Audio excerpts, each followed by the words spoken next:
Debate, Uncut and After Show. I'm your host Nathan Oakley, and if you are new to this channel, or you've not done so already, then be sure to subscribe. Hit the bell notification icon and join button if you'd like to become a Nathan Oakley 1980 channel member and keep up to date with the Flat Earth debate. If you'd like to support the channel, there is a super chat that runs alongside each of these shows while they premiere, and there's also a coffee, Patreon, crypto and thanks button in the info box below the video. Speaking of Patreons, I'm going to do a quick shout out to all of you who do support me on Patreon. So, a massive shout of thanks and appreciation to Smith Tools and Purchase, Level Plain Poem, Amish, Vitali Z, Colton James, BG, Survive the Spin, FE Patriot, On the Level, Thomas van der Zander, Gary Hughes, Measured Flat, Chris Wouters, Sea Level Cultist, Mitch Kennedy, Rod, The Name's Burley, Twad Wazzle, Jason Hornsby, Christoph Fournier, Flat Earth Travolta, J Mel's 24, Yu Unimento, M, Iron 26, Endless, Golden McKinnon, Retro Bill, Michael Kahn, John Kays, Patrick Gunnels, Banter, Mel B. Styles, Hairy Blade, Mobile Max 777, Rob W, Del West Watson, Unbelievable Productions, Blue Ridge Ranger, Abraham Mohammed, Skeptic 936, Texas Mike, Charian Cat, David Wayne Foster, and Dank. So another massive thank you to all of you for supporting me on Patreon. Now I will hand across to whoever is in Discord and Google so you can enjoy their dulcet tones while I set up for today's live show. How you all doing, boys? You all good? Doing all right. How about you? I'm all right. Good morning. I'm all right. Gotta find the video from yesterday so we can continue where we left off.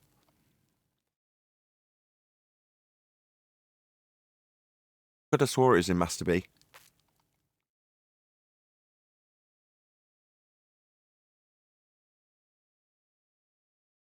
You posted it in Master B? Oh, he's not even here. I was going to ask Neil, who was him that shared it yesterday.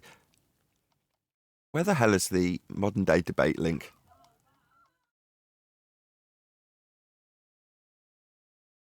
Oh, well, I can't find it. We're going to carry on with Nathan Thomas or whatever.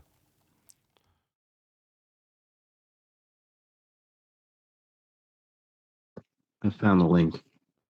You what, sorry? I found the link, I think, from Neil. Can you repost it to the bottom of... Can you put it at the bottom of Master B? Yeah. Thank you. I think I found it too, actually, now.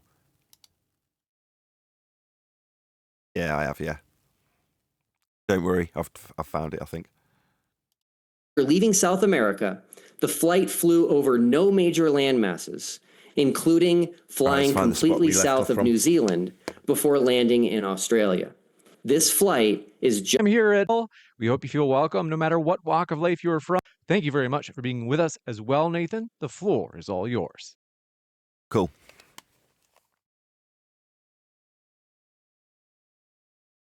Did anybody ever play GoldenEye when they were a kid on the N64?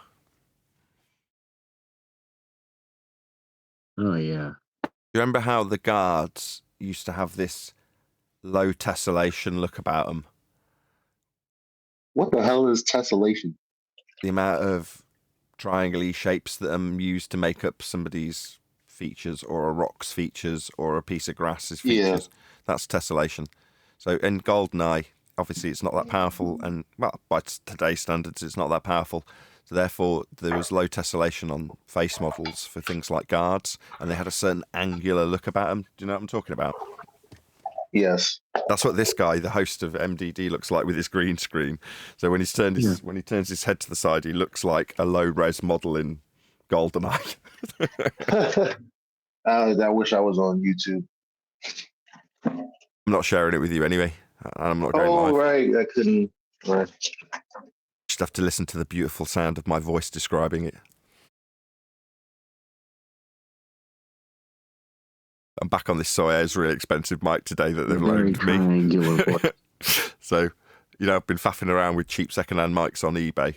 Well, some idiots lent me a £600. I think it's more than that, actually. I think it's £650 microphone. I've phoned up the manufacturer. I'm like, can I borrow one of your mics? Because I've seen someone on YouTube say, I contacted Sawyer's and they lent me this microphone. I'm like, I want to borrow that. I want to borrow that microphone from Suez.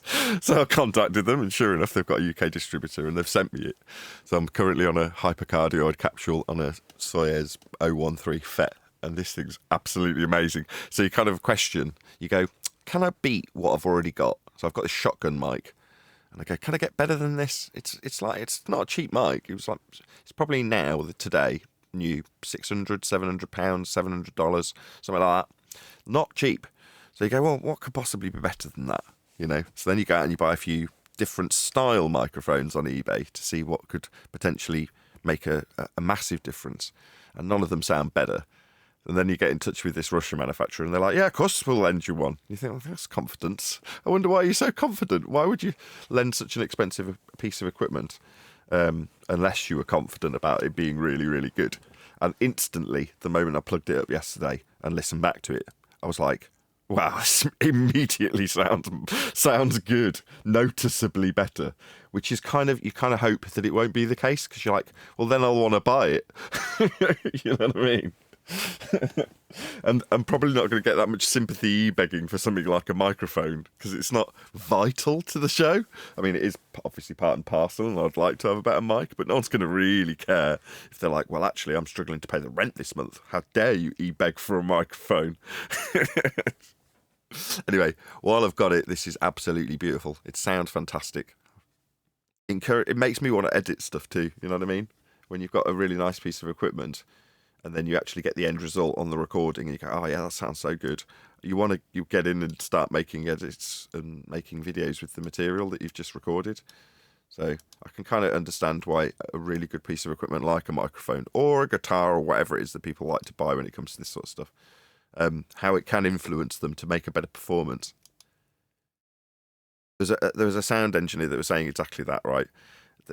Basically, the lollipop-style big old fat microphone, it's not necessarily about the microphone. It's more about the performer in front of the microphone feeling special when they deliver their performance to it. So this particular engineer used to hide a pencil mic, much like what I'm using now, behind the large diaphragm big lollipop thing. So the singer would see the big old mic. Now, don't get me wrong, they're both connected up. But the point of the story was that typically you'd actually use the pencil mic because it's more accurate in terms of the sound it produces. But if you walk into a studio and there's this big elaborate studio with all this sound paneling everywhere, and then you walk up to the mic and it's this tiny little pencil condenser, you're like, oh, what's this? I want something big and imposing to sing into. So a lot of it is about the performance it gets out of the person, because that's the most important thing, right? The performance as opposed to the mic. For that reason, maybe I should get the one that I've So what's been it feel loaned. like in front of this mic? Sorry, go ahead. I said, so what's it feel like in front of this mic for you as a performer? It was good. That's what I was about. Exactly that was what I was to say when I rumpused you, because there was a small gap. Which is that this gold and cream mic just looks a little bit more funky. It looks a little bit more special because it's a different colour than you'd normally expect a microphone to be. Most mics aren't gold and cream. It looks unusual. So in that respect, it's like it's an unusual oddity. Now, the novelty of that will probably wear off within a day or two of borrowing it. I don't doubt. And then I'll be like, I kind of wish this was just black, because then it would just fade into the background and I can forget about it. And that's kind of what a good equipment should do. You shouldn't really worry about it. I never think about this new audio interface, for example. The old one I was conscious of, and I would think about what level it was at, whether or not it would reset itself, whether or not it was getting EMI interfering with it. So I was conscious of it. The new one, I'm giving it a second thought. You're like, that's a really good piece of equipment there. Why? I haven't thought about it since the day I installed it. It went in, and then I never thought about it again. Awesome. Solid state logic, if you're out there, wonderful. That's what you want. Stuff that just works. And then you never think about it again. Well, this mic, you are delivering a performance into it, but I want it in a boom mic situation so I don't see it. So it's not in my eye line, it's out of sight, out of mind, but pointing at me and collecting all my lovely sound. Right? So yes, it looks nice, and while it's a new novelty, it's nice that it's gold and cream. But if I were actually to e-beg enough money to buy it, which I'd love to be able to do, I'd buy a black one. That's the bottom line. I wouldn't buy one in gold and cream because it defeats the purpose of it being a boom mic. You want it to be out of sight, out of mind. You kind of forget about it once it's set up correctly. And in the case of me, I want to be able to swing it out on a boom arm. So everything, camera, lights, monitors, everything gets put away once this room goes back to being a lounge, because I've got a family that will break things. So the mic especially, I want to swing back out of the way in such a way that it just doesn't, get knocked or bashed or whatever. So it's kind of important to me that it functions in that way. So a small mic is actually quite convenient because I can just tuck it into the corner, and when it comes to showtime, it's a 3 or 4 second motion to swing this boom arm around with this mic set up the way it is. Whereas all the other mics, especially the one I had on just before this one, the big Luna with a big diaphragm and a big transformer inside it, it's all very hefty and imposing and massive. That was a massive pain in the arse because it took setting up, and it might seem like not much. It's like 60 seconds to set the mic into the right position. So what? It's a minute. And you're like, no. There's 25 different things that I have to do to set the show up. An extra 60 seconds doing this one little thing is a pain in the arse. You don't want 60 seconds to set the mic up. You want to swing it into position, and that's that job done. Ideally, I'd have a mic that could be 3 meters away, and it'd be set up in the corner somewhere where you couldn't see it at all, and it would just permanently pointing at my gob. But you can't do that. Mics don't work that well. So you have to have it a certain distance away from you, close enough. So yeah, there's little things about this little tiny mic that are really, really, really nice. The colour of it, I don't know, I'll get it in black.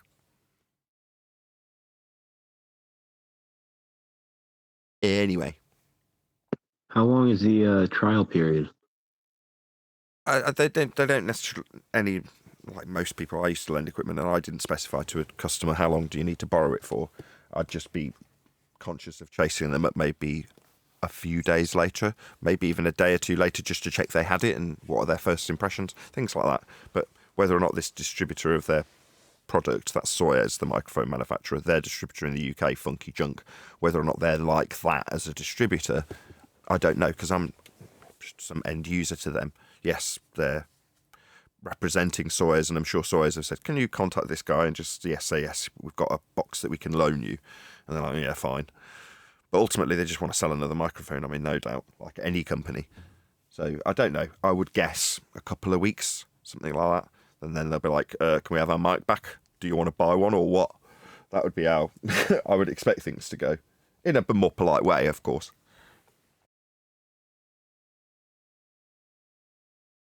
I was just thinking if you start the GoFundMe now, you might be able to buy it by the time it ends. I may or may not do a GoFundMe. What I'll do in the meantime is just note that I've got something on loan that I'd like to purchase, and like with anything that I want to purchase ever beyond the general paying the electric bill and mortgage is an extra expense that I have to e-bag for. So if somebody's interested in that, they might support me via the PayPal link. In other words, I might not have to do that, because why would I? I've got several mics that I can flog, a couple of which are on eBay now for sale, and they might sell. Therefore, I've got some money to put towards it. Plus, it's not thousands of pounds, it's hundreds of pounds, which is no different if you haven't got it. You haven't got it. It makes no difference how big the sum is if you haven't got it. But by the same token, it's not something that's massively, massively out of reach when it's a few £100. So someone might go, yeah, I'll bung you 20 quid. And someone else might go, yeah, I'll bung you 20 quid. And before you know it, I've got an extra couple of £100 towards it. And that might be enough for me to just go, sod it, I'll stick it on the credit card. Let my wife worry about it later. How much is that in US dollars? Say again? How much is that in US dollars? It's a few cents. It's about $800 US. Oh, okay. That's a wedge. Yeah. Yeah, exactly. It's not an insignificant amount of money, but that's not to say that it's got no right being much better than what I had already, which is a $700 microphone. Right. That's good. That's good quality. You know how, like, phones companies, you have the flagship phone that's like $1,000, and then you have like, the next something like it for $500, but it's exactly the same phone. You probably just found that mark where it's just that much more expensive, where it's like, okay, I've entered a new space of quality. Yes like and no. 800 and up. Kind of. The scale in mics is you get dynamics that are cheap and cheerful. Then you get condenser mics that are transformerless circuit designs that are middle of the road. Then you get this, which is transformer balanced. And then at the very high end is valve mics from the 1940s and 50s style design with an actual valve in it. JFET designs, right? So you've got a physical, I say valve, what do you guys call it? Tube. Yeah? Old-fashioned tube mics. That's the top of the range, very, very expensive, pain in the arse, riddled with distortion. Valve mics, they cost a shit ton. So this has got a transformer in it. This is not a valve mic, but it's one step down from that. Transformer balanced. Yeah, I've got to start the live show. Hey, Wandek. Hi, guys. We've unfortunately run out of time for me to witter on endlessly about how fantastic a transformer balanced microphone is, but maybe another time. Hello. Hello. Morning. Good to be here. Good to have you. How's it all going? Fantastico. Fantastico. Well, that's very good to hear. Not bad. Yeah, jolly good, jolly good. We got moaned at. So it's not like I was intending to end the show on the normal hour mark, like I did yesterday, typically. People said, oh, you didn't get to Nathan Thomas or whatever. I'm like, well, we will get to Nathan Thomas or whatever, and we'll do it today. So that's what we're actually going to be doing. Typically, I don't like to do two-part coverage of a video. It's like we'll one and done it, and that'll be it. What we cover is what you get, and we'll be moving on. But in this case, it's kind of separate in terms of what we'll be receiving. Yesterday we were taking a look at the opening statement from Will Dufster, and today we'll be looking at Nathan Thomas or whatever. So yeah, let's check it out. In reality, if you want to go and let the videographer who produced this, more importantly than the two people that are participating, if you let Modern Day Debates know, at Nathan Oakley 1980 sent me with a polite comment that doesn't immediately get removed by the YouTube censor bots. And the link to this video is going by in the YouTube live stream as we speak. So there it is there. Click on it. I'm not just saying it for my health to put along to Modern Day Debates and let them know. As I say, at Nathan Oakley 1980 sent me with a polite comment that doesn't immediately get removed. The idea being that if they were to respond, they'd put a link to my video. So there you go. Go and check them out. I'll keep doing this call to action so that a few of you from the live stream chat do actually toddle along. I know we've only just started and there's only 30 odd people watching, but nevertheless, please do actually pop along, pop a comment on their video and let them know we've responded to this debate.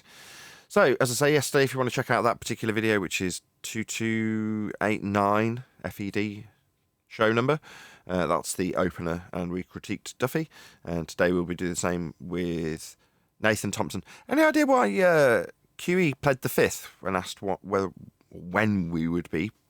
Presumptive close, get my words out. We asked QE, when we're going to cover this, and his response was to plead the fifth. I'm not entirely sure why that would be the case. Anybody else understand why that might be the case?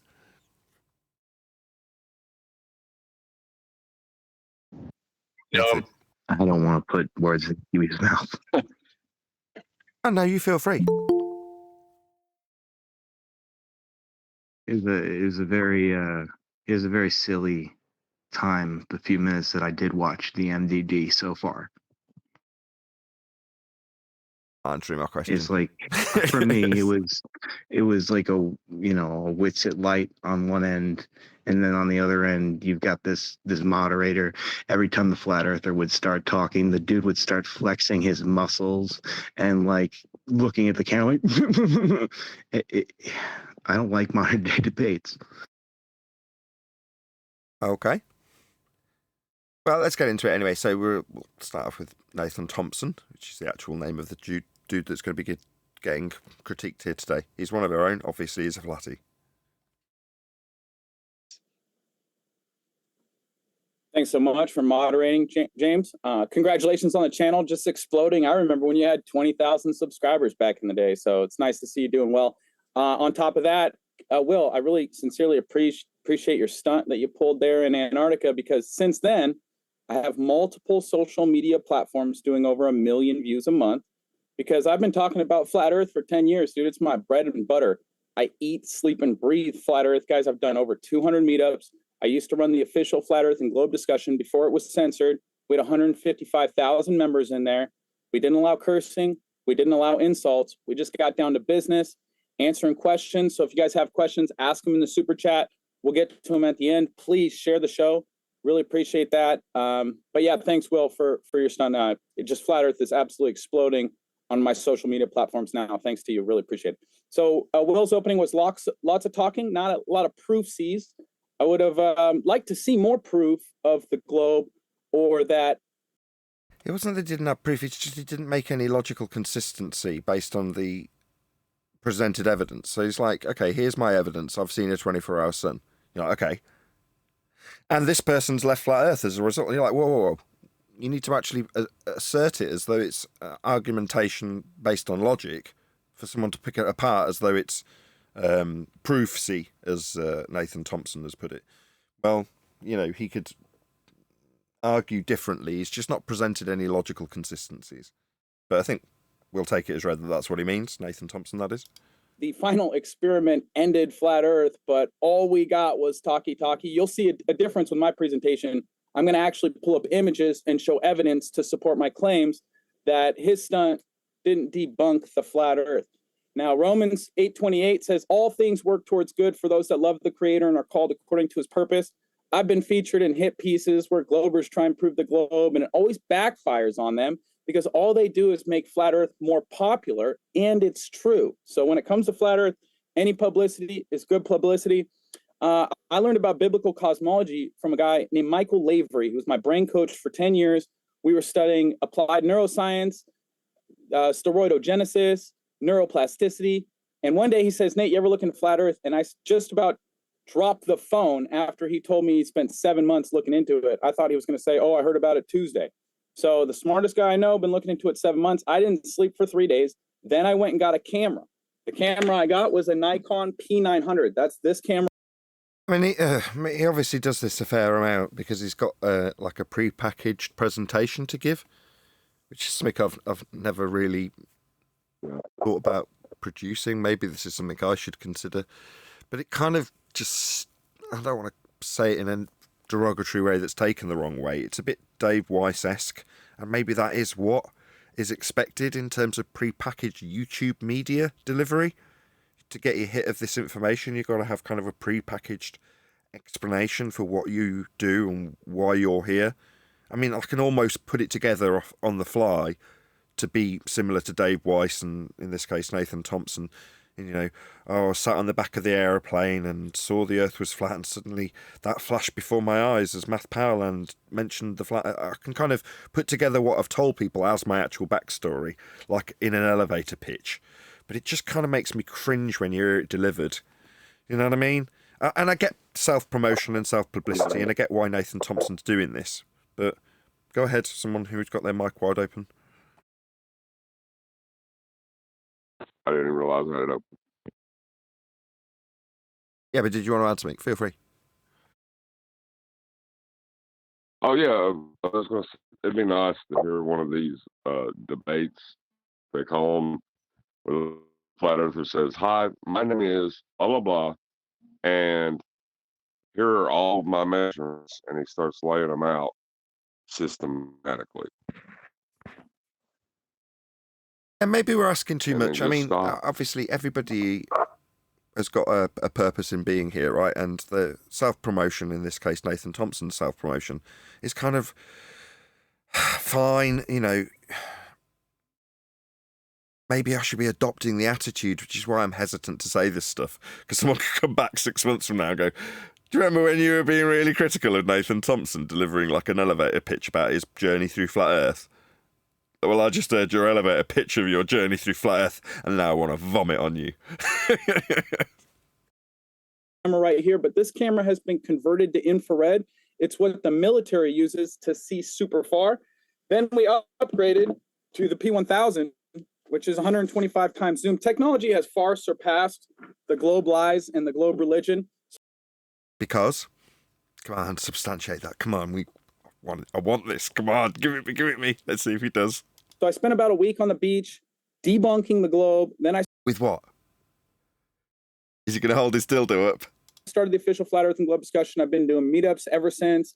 A couple months ago, someone called me and says, Nate, I got an RV. Do you want to go around doing interviews, gathering products for a website, doing meetups like you've been doing? And so now I'm in an RV with Geo. So he didn't. I mean, I'm confident in saying he didn't, and he won't, right, in this opener. So, okay, you've got a P900 converted. You've got a P1000 with super zoom. Okay, cool. You went to the beach and debunked the globe. End statement, moving on. Oh, no. That's not good enough. Anybody want to interject before I get into this little rant? You need to substantiate this. I've criticised Will Duffy in yesterday's show of not substantiating his claims, right? So saying I've got a super zoom camera, it's infrared converted, and I've got an even more super zoom camera. I went to the beach. Okay. And what? Yeah? Now, we have an argument. If you're going to assert that this is a globe debunking, it's the black swan. Now, you can deliver the black swan argument fairly consistently in maybe 60 seconds. Let's see how I get on. If the Earth was a sphere with a radius of 3959 miles, then every distance to horizon measurement as seen through my super zoom camera could be no more than 1.2 times the square root of the observer's height in feet. Distance to horizon in someone else's super zoom camera, as demonstrated in this picture we call the black swan, is beyond the geometric limitations laid down in Earth curve maths. Therefore, the horizon's not Earth curve. Earth is not a sphere. Furthermore, the horizon and indeed surface level utilised in this mathematics is flat. The eye level measured off sea level is parallel with the surface level. Earth is and must be flat to assert a geometric limitation debunked by the black swan. Not sure entirely how long that took, but that's what needs to be done if you're going to lay it out as a logical consistency argument that an image producing device like a camera can debunk the globe. Okay, you need to explain how that's the case. I'm so sorry, Nathan Thompson. Like you say, Nathan, it's like what we hit on the front foot forward now. He's spending a bit of time debunking the globe, talking about optics, where he could just be saying it's measured flat, and this is how it's measured flat: latitude, celestial navigation, using the sea level, elevation angles to navigate around across the Earth. But he's not doing that. He's spending too much time debunking the globe. As much as the black swan's brilliant, which he didn't use, but he should get straight to the point. Maybe I should deliver my critique in terms of what he's doing in a much more positive way. Nathan Thompson has met more people's ear than I have out on the circuit, and that's something I need to do imminently when it comes to the book, right? I need to put my PR hat on and my advertising hat on and my self-promotion hat on, and it's something I'm woefully lacking at. Yeah? I'd rather scream and swear at fundies. So, when it comes to self-promotion and being polite and delivering elevator pitches, I'm not that great at that. I can be. I've done it in my previous careers at various different stages. So it's not like I can also learn a script in inverted commas that I can deliver on cue. That's what I trained to do in college. That's to say performing arts, learning scripts, being an actor. Nevertheless, I am woefully lacking in that area. I'm not going to say that Nathan Thompson is woefully lacking in his debate. I'm sure he isn't, but there's certain consistencies that he can refine that we're doing here. And I think, potentially, the Nathans, myself and Thompson here, could benefit from spending some time in each other's company. In other words, if his PR ability rubbed off on me and my argumentation rubbed off on him, then both Nathans would be more formidable. Would we agree? Well, yeah, Absolutely. maybe. I was actually Go ahead, John. that was one thing me and Brian talked about after the show one day, was you maybe training up somebody who's already kind of a ringer and working together with them. Nathan Thompson may be that guy. Yeah. Yeah. Well. I love Nathan, man. He's been around for a minute. The difference between him and you is the same difference between Witsit and you and us, is that he's been around the block. I know how many places he's been because I've been in at least 25% of those places, but the way that they get around, man, the reason it's not happening for you is because you literally are anti doing that. I'm not anti it. And I don't get it. I'm not anti it. Yeah, you've been. Well, maybe I have. I don't know. It's just one of those, you play to your strengths, don't you? Now, that doesn't mean to say that I can't make that a strength if it needs to be the case. And when it comes to promoting the book that's been produced, now I'm saying the book as opposed to my book, because other people's efforts have been put in to polish it up, make it a glorious reference book. So from that respect, there's an expectation now placed on me in return that that's going to be delivered to the masses in the best and most efficient possible way, because it's a standard of, like we're critiquing Nathan here, that standard is applicable to anybody who reads that book. They'll understand it by reading it. So delivering that message in terms of not only developing me a revenue stream, that aside, I've mentioned that plenty, right? But actually delivering the information contained within the book to people who might want to debate this subject. That's something that is in need of good PR. I need that skill to do that. I know I don't have it. Now, if I've been combative when it comes to doing that without necessarily having anything to promote and hearing the echoes of people saying, well, you're the thing you need to promote. Yeah, I get that. But I like to have a product.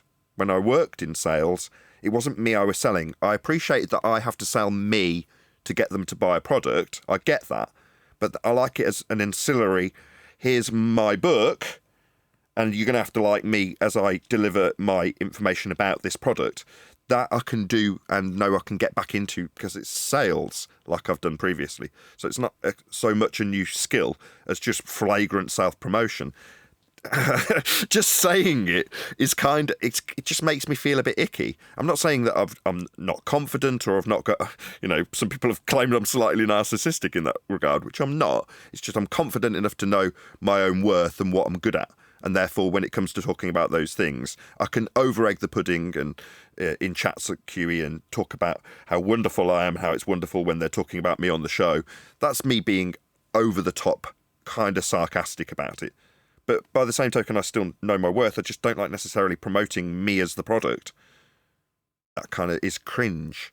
But some people are really good at that if you are the product. And in this case, Nathan Thompson is the product. So he's got to pitch himself. And has just been the case. Eli's critical of my version of that. Fine. We can be beneficial to each other. And we've got all sorts of stuff from the community, like Flat Earth Gleason map blankets, some coffee here from Paraplegic. If you don't have the Flat Earth Sun, Moon, and Zodiac Clock app, download that. The referral code is NEO, and you can get tinfoil hats at bonafidetruth.com. And if you need to find any of my social media links, bonafidetruth.com/Nathan. Now, let's get right into it, guys. If I could get this.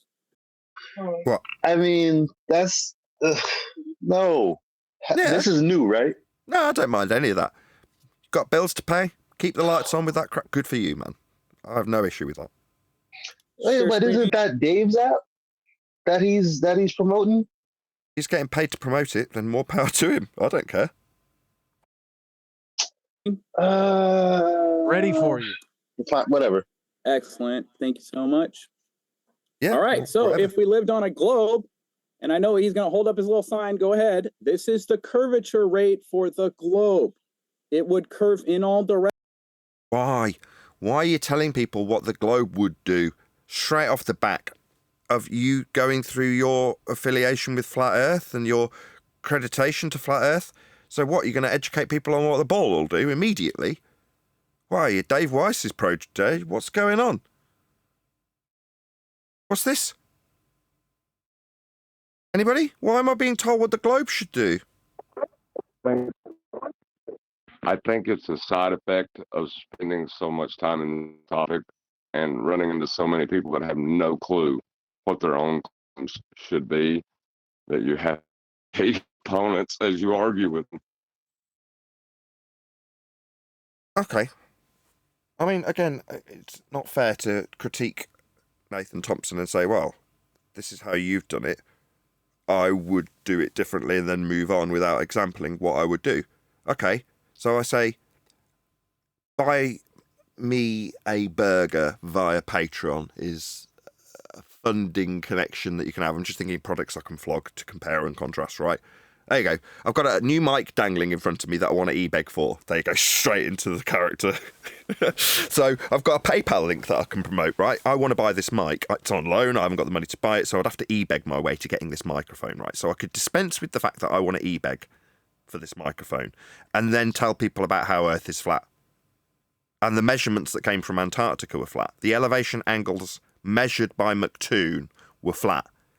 Having that pointed out to him, quote, he tried to deflect to measurements, end quote, McToon, sent him nuts and got him screaming my name in the snow as he measured a flat Earth during your trip to Antarctica. See how easy that was? Yeah, I can e-beg for my potential microphone or its return as I cry in a couple of weeks. But I can do it whilst turning a phrase about how Earth's measured flat with their own measurements immediately off the cuff. What have we got from Nathan Thompson? Well, if Earth was a ball, then it'd be falling away. No, if you're going to dispense with this late in your presentation, then if Earth's a sphere with a radius of 3959 miles, every distance to the horizon as laid down in this maths can be no more than 1.2 times the square root of the observer's height in feet, as laid down in this maths. The distance to horizon in the black swan is beyond that geometric limitation as measured. Therefore, Earth's not a sphere. Done. That's it. That's all you need for Earth. If you want to dispense with Earth as a sphere, black swan, done. One and done. On with proving Earth's flat. Well, it's kind of messed up that the default position has been it's a globe. Now we got to prove it's flat. It's almost like in the minds of one topic is they have to debunk it's a globe first. You know what I'm saying? Yeah, they've had the burden of proof reversal fallacy so heavily ingrained in the subject that they feel they've got to debunk the globe before they've got to move on with anything. It's like, that's a reversal of burden. If your opponent made you do that, you'd call foul. It's not your claim. It's their burden to fulfill that the Earth's a sphere, not yours to suggest that based on the idea that we all accept carte blanche that it's a sphere, here's how you debunk it. So that's the wrong position in 2025. How dare I say wrong? No, I will. That's my job. Selling coffee and going out on the circuit, talking about flat Earth may be this guy's job, Nathan Thompson or whatever. But my job is debating this subject and knowing how it's debated correctly. How you debate it correctly is not how it's being done. One and done, black swan, move on. Don't mention globe again unless it's coming up via your opponent's lips. And then you have to reactively deal with it. Yeah, you've got to know your stuff to be able to do that. But this is cringe. It's proactively promoting what the globe quote should do. Directions like a ball, 8 inches per mile squared, or 0.666 feet per mile squared. That would give you 66.6 feet of drop over just 10 miles. But from mile 40 to 50, you're talking 600 feet of drop because it's exponential. Now, we were told that boats go over the horizon, and that's the curve of the Earth. Well, the horizon, formerly known as the curvature of the Earth, is not physical or geometric. If you read Phil Metzger's book on the art of perspective, it says, what is one-point linear perspective? And it details the horizon. Nathan, you're 7 years out of date. Saying the horizon's not geometric as per geometric Earth curve maths, and then saying, look, the horizon's based on perspective. You don't have a positive assertion in regards to perspective unless you're going to lay out the physical geometric sphere edge horizon that you're comparing and contrasting it with to make it your positive assertion that what perspective view that you get in life proves Earth's flat. You're going to have a job to do that. You're missing the wood for the trees. Number one, this is not your claim. It's theirs. Their claim is that the Earth has a sphere edge. Their claim is that boats go over it. It being the horizon they call the sphere edge.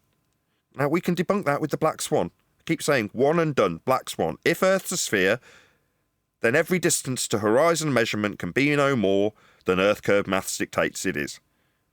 Here's a picture called the black swan, showing the horizon beyond the physical limitation in their maths. it's not Earth curve. That's me dumbing down the black swan to the limit that anybody could understand what I'm saying. And once you've done that, that's it. You don't have to then explain what the horizon is. It's not your job, unless you've got a claim to go along with it, right? Now, me, when I say we measure the horizon with a sextant, measuring elevation angles for the basis of navigation systems that we've been using for hundreds of years, that's proving Earth's flat with measurements, and the horizon's part of that measurement. Now, do I have to explain what the horizon is in terms of the perspective limitation? No, I don't. Do I need to explain angular limitations at all, or perspective at all? No, I don't. No, we're measuring an angle with the sextant. The horizon's part of the measurement. Here's the sextant. Here's the sextant's labelling for that measurement. It's called the horizon mirror. We all clear what we're measuring? 2 lines between the horizon, 1 up to the star. Simple. Angles. Simple. Measurement of a flat Earth. Simple navigation flat. Easy peasy lemon squeezy. That's it. I'm doing it as I verbally describe how to do it to my audience. That's how easy it is. I can give it as a lesson on the fly. But that's what you've got to do. Not tell them about 666 drop on a ball because it's exponential and blah, blah, blah. And contrast that with how Earth's seen through a perspective view. Yeah, what they've done is hijack perspective to give you Earth curve maths, but that's all their claim. This isn't your job, Nathan Thompson, or whatever. Anybody got anything to add before we move on?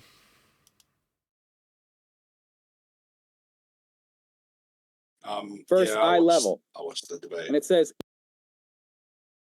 Go ahead, whoever that was from Discord. Dangers of Light, yeah. Oh, sorry. I think my mic's low. Yeah, I watched the whole debate. It was kind of painful because I thought it was going to be flat versus globe. The problem is it's not even flat versus globe. And Nathan, he couldn't even talk about what he wanted to talk about. Like, if it was outside of Antarctica, we'd just be like, oh, no. We'll like bring it back to like Antarctica. That's like, well, Nathan's never been there. I was locked in. So wait, this pastor that said deceiving and lying is all right. Now he wants everyone to just believe him. You know what I mean? No, he's saying he can only talk to me about one very limited, narrow subject. And we laughed about that when he did it yesterday. We just took the piss out of him for it. I mean, you can get all huffy about it, Angels of Light, but I just think it's laughable. Go ahead, John, from GP. Well, yeah. Hold on one sec. Go ahead, John. Right. I would have loved it to stay in Antarctica. I've been like, okay, so we observed elevation angle of the sun from a flat plane, staying above the horizontal plane of reference for 24 hours, sir. Are you retarded, Mr. Duck? Welcome to Flat Earth. Which part of Antarctica that you measured flat do you want to stay on? Yeah, exactly.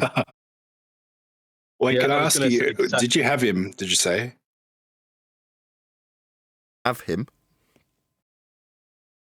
Will, you said you had him on the show or something and kept it at Antarctica? He's never been on the show. Hell no, I didn't say that. I said he'd never come here because he's a coward and we wouldn't grant him his rule of no, we can't talk about the globe here, or he'll hold up a dildo shape with a globe on top of it. Oh no, you can't talk about... No, yeah, he's never been here. The most communication I've ever had out of Duffy was him leaving a message under one video. And my first response to him was to ask him for the hypothesis for the final experiment. That's the only communication Duffy and I have ever had. Yet he's published videos about offering me tickets that I've declined. Total bullshitter. Has he been on the show? No, he has not. I was going to say exactly what John said. Yeah, keep it in Antarctica. Not that, like you say, pitch data, elevation angle measurements, measuring shadows and sticks, McToonstonese. But why do they feel that they have to stay in a certain place to only be able to prove the so-called globe? They should be able to do that on any part of the Earth, if indeed the Earth was a sphere, which it's not. But man, you've got to give them their concessions and nonsense. Go ahead, John. Southern Hemisphere. I was saying they shouldn't be able to just keep saying Southern Hemisphere. Tear that crap apart. Because south is the direction on a plane of reference, not a sphere. Exactly. They keep using our stuff. They keep using things like the southern hemisphere that's derived from a flat plane measurement. You're like, fine. All of the stars that are referenced in these mapping systems are measured off a flat plane. They can extrapolate out these antipodal hemispherical systems, north and south. It doesn't alter what north and south actually are. Flat. Plus, Good. Apparently there was an observation in Antarctica of a light in the sky for a period of time. And what does that prove about the shape of the Earth? Exactly. Well, they won't say. It doesn't. Yeah. They won't tell us. Apparently, when Will Duffy's put to task on what it proves or disproves, he's like, it won't prove a globe, or we're not going to talk about how it proves a globe, or we weren't trying to prove a globe. All we were trying to do is prove Earth's not flat. You're like, okay, so you're not suggesting this is a proof of a sphere then? Well, Duffy's obviously heard us take apart the only logic he can apply, and it's a fallacious set of reasonings that we've taken apart, demonstrate what the fallacy is, detailed the form of the fallacy. You name it, we've done it before he even got chance to claim it was a globe proof. So he won't even suggest it's a globe proof. It's pathetic. Duffy, that is.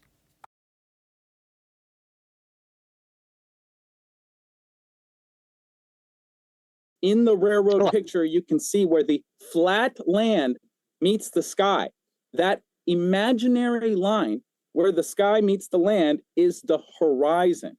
So on a globe, we would have a physical geometric horizon at 1.22 miles times the square root of the observer's height in feet. So for a 1 foot observer, it's 1.2 miles away. For a 6 foot observer, it's 3 miles away. Now this picture on the right is...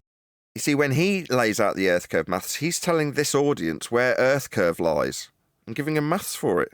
All he's doing is affirming their globe belief if they're listening to this on the globe side. That's what the danger of this methodology entails. Now, we've been trying to bestow the virtues of not arguing on behalf of your bleeding opponent, but clearly that message isn't getting out. Is 1 foot observer, horizon should be 1.2 miles away, and the horizon is past. No, it shouldn't. I mean, you're a basic globehead now with your rhetoric, telling this audience where the horizon should be. No.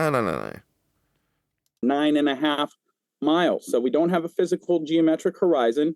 This is a famous picture from Joshua Nowicki from 57.25 miles, should be about 2,000 feet of drop. Now, the tallest building in this picture is 1,350 feet. The way you're phrasing this argument is to, in the words you're actually using, describe how much drop there should be. So if you're an audience member, obviously not us, but somebody not well versed in this debate, the words that you're using tell them there should be a sphere edge horizon, there should be this much drop, and there isn't this much drop, which invites the question, well, why isn't there the amount of drop we would expect there to be? It should be there. Why should it be there? Well, because you've told them it should be there. This is a dangerous game. Now, I'm not suggesting it's your fault that we play this game. It's you on the court, though, Nathan, isn't it? Can I ask a question about that? Yeah, you can, yeah. Okay, because I use the exact same argument with the Chicago skyline. How would I word it then? Okay, fair enough. I've gone through it twice. I'll go through it a third time just for you. You won and done your assertion of the globe if it's your positive assertion with the black swan. That's to say, you can lay down their assertion in a begging the question format that assumes the sphericity and points that out in the form when you lay down the consistency of the argument. If the Earth was a sphere with a radius of 3959 miles, then every distance to the horizon could be no more than 1.2 times the square root of the observer's height in feet. Distance to horizon in the black swan beyond the limitations laid down in Earth curve maths. Therefore, not a geometric horizon, not Earth curve, not a sphere. That's what you do. If and only if you, for whatever reason you'd be doing this, are putting across your opponent's argument on their behalf, so that you can take it apart in a logical consistency, modus tollens. Now, you could, but I would suggest that if you're in a position to be arguing for a flat Earth, why would you be best served arguing against your opponent's position proactively with the black swan? If you have to, fine, deal with it, dispense with it, and move the hell on to a flat Earth proving measurement. Like the horizon utilised at 1.22 times the square root of the observer's height in feet, like detailed by Nathan Thompson. Height in feet above what? I ask you, angels of light. 1.22 times the square root of the observer's eye height in feet off what? A horizontal plane. So why the bloody hell are we babbling on about where a geometric horizon we debunked in 2020 should be? It's a freaking outrage. Yeah. They need a flat Earth to assert how high their flipping eyes are off the flat plane. So I don't give a toss about any of this nonsense waffle about what the globe should do. It infuriates me. You're a flat earther, Nathan Thompson. Prove Earth's flat. It's your only job here. Don't tell us how the globe Earth... Everyone's already assuming a globe. You don't need to do it for them. Or tell them how it fails. Tell them how you win. Tell them how... If, again, this is secondary, your proactive nature has not gotten the better of you in regards to a globe Earth, and your opponent's offering this to you, then fine, you're having to deal with it reactively. And in so doing, you tell them where their plane of reference must be measured flat for them to have a belief in a geometric horizon below surface level we're measuring in this maths. Feel free to reactively tell them how they measure Earth flat in Earth curve maths. Because then you're taking their proactive claim that Earth's a sphere and turning it into a flat Earth proof with their assertion and their measurements of their 1.22 times the square root of the observer's eye height off a flat Earth. That's what you point out. Prove it's flat. Only use their globe claims if you're reactively dealing with it and proving Earth's flat with it. Otherwise, why are you not only not proving Earth's flat with it, you're dealing with their claim and then taking it to a non sequitur of Joshua Nowicki? What's that got to do with Earth curve maths that measures Earth flat and was debunked in 2020 by the Black Swan? One and done. If Earth's a sphere and it's got a radius, then every distance has got a fixed measurement because it's a geometric sphere and it's got physical limitations to block boats and shit. Yeah, that was dealt with in 2020. Here's the Black Swan. Bosh. Let's get on with our day. It's not at their physical limitation point. It's not blocking Jack. You haven't got an Earth curve edge for a horizon.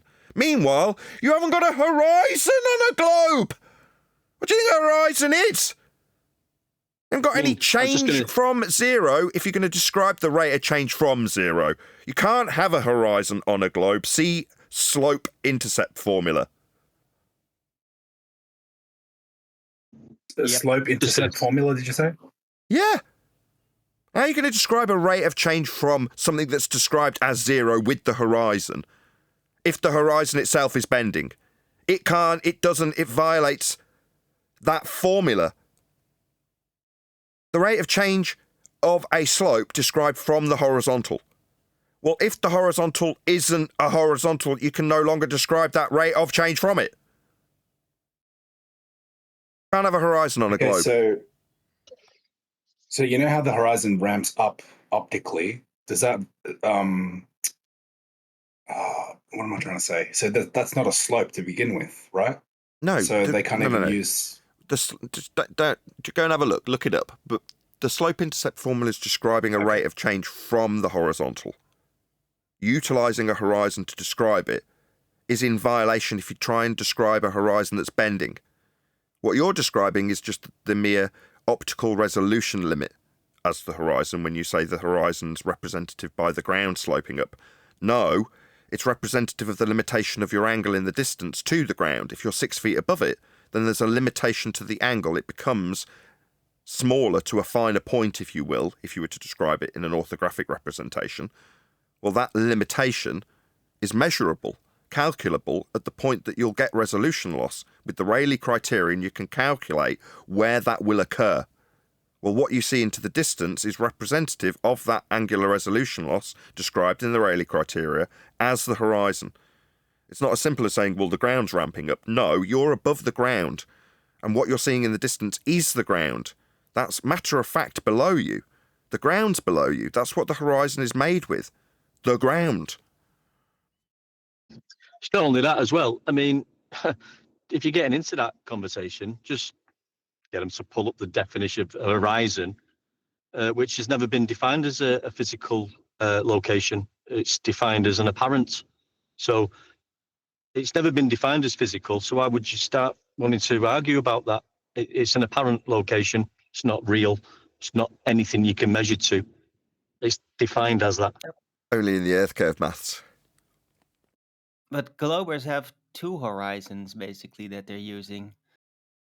Or rather, three.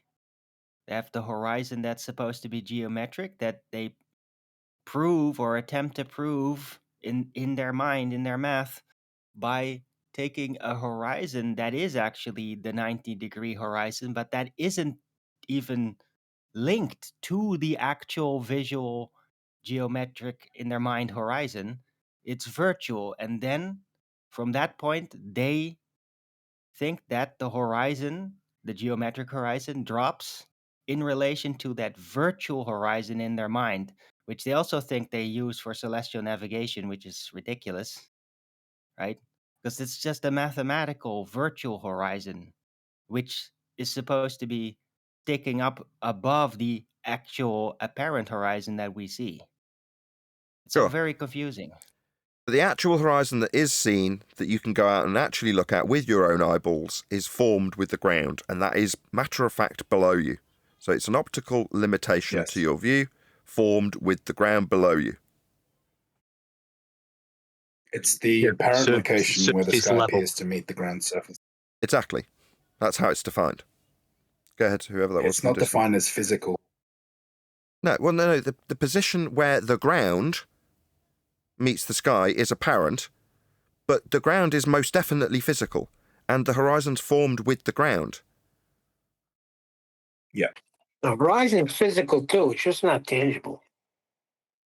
Yeah. Physically, you do have a ground, and physically it is forming the horizon. Can you stand at the point where your optical limitation is? No.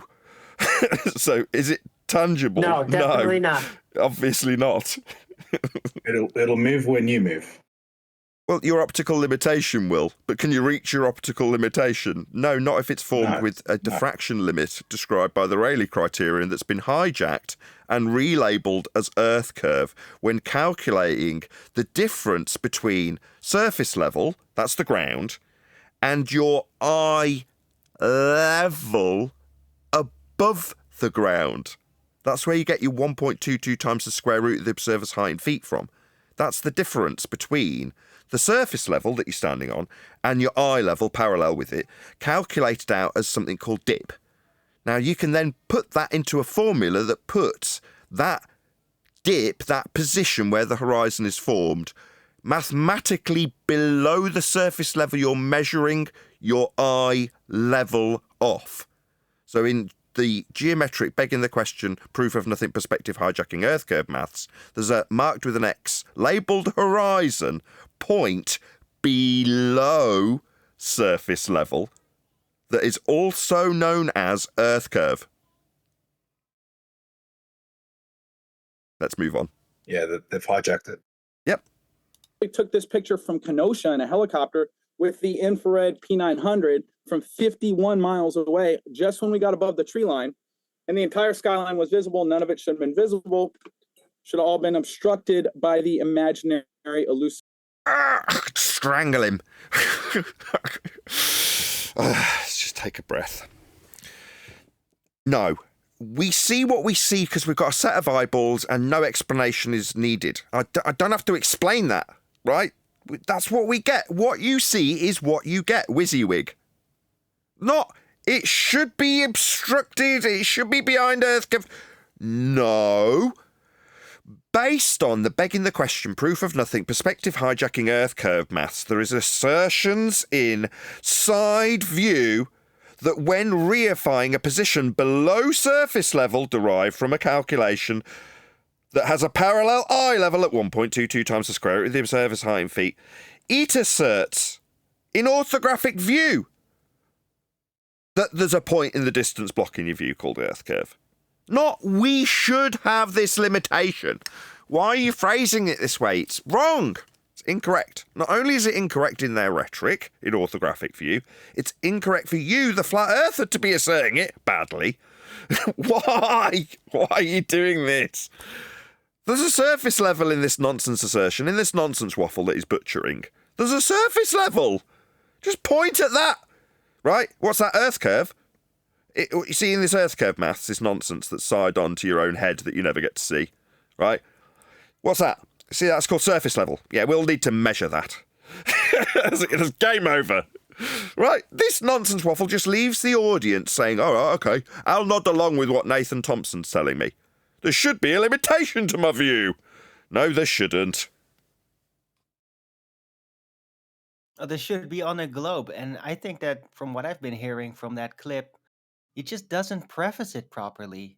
He doesn't preface on a globe. He should say it every single time, but he just leaves it out, so that then automatically makes the globe assumed without even saying it.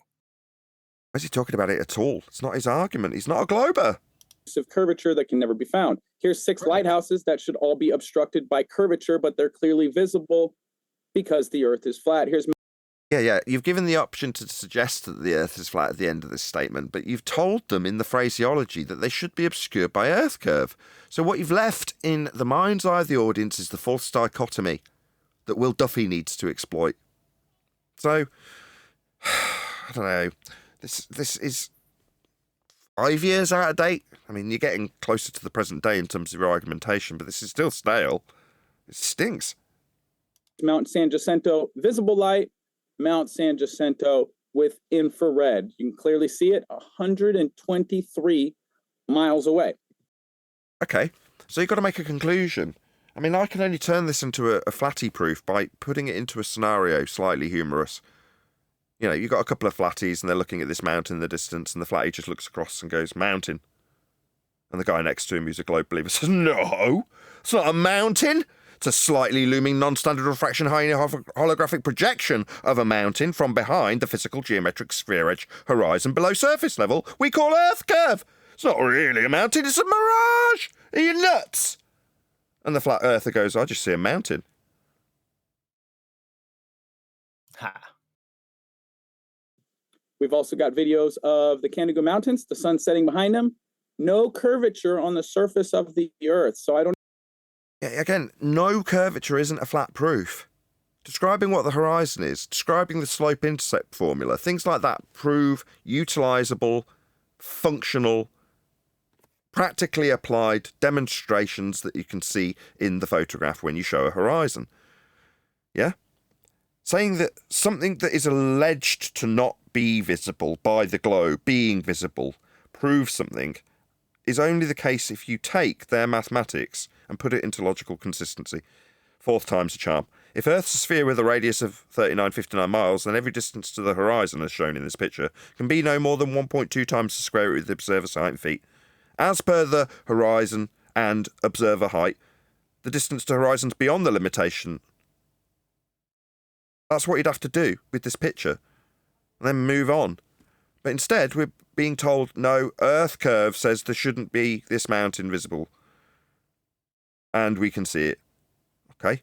So I would say that that goes as far as you being able to state, we see it because it's there. Good for you. Now prove Earth's flat. Oh, well, I did. We can see this mountain. Yeah, I can see it too. And?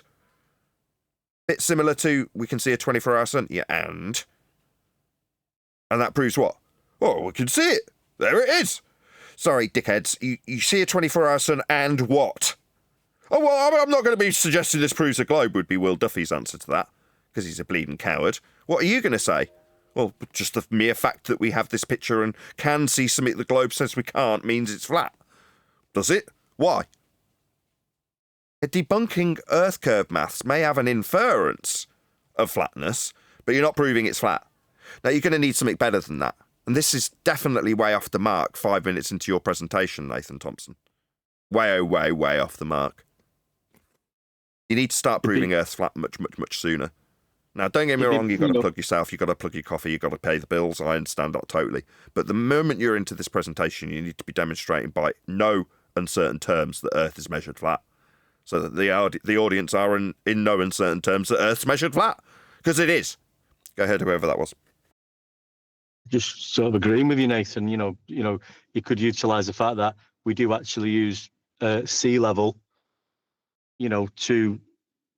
to measure elevation. We do utilise the surface of the ocean, in celestial navigation for elevation angles, and there's 2 points along that level with distances that we acquire, which can be up to 5,400 miles apart on a level surface. This is something that happens in reality to navigate the Earth. You could go in, it needs to be going into there and drilling into that. It's proving how we utilize the surface of the Earth to navigate and how it's used, flat, level, horizontal.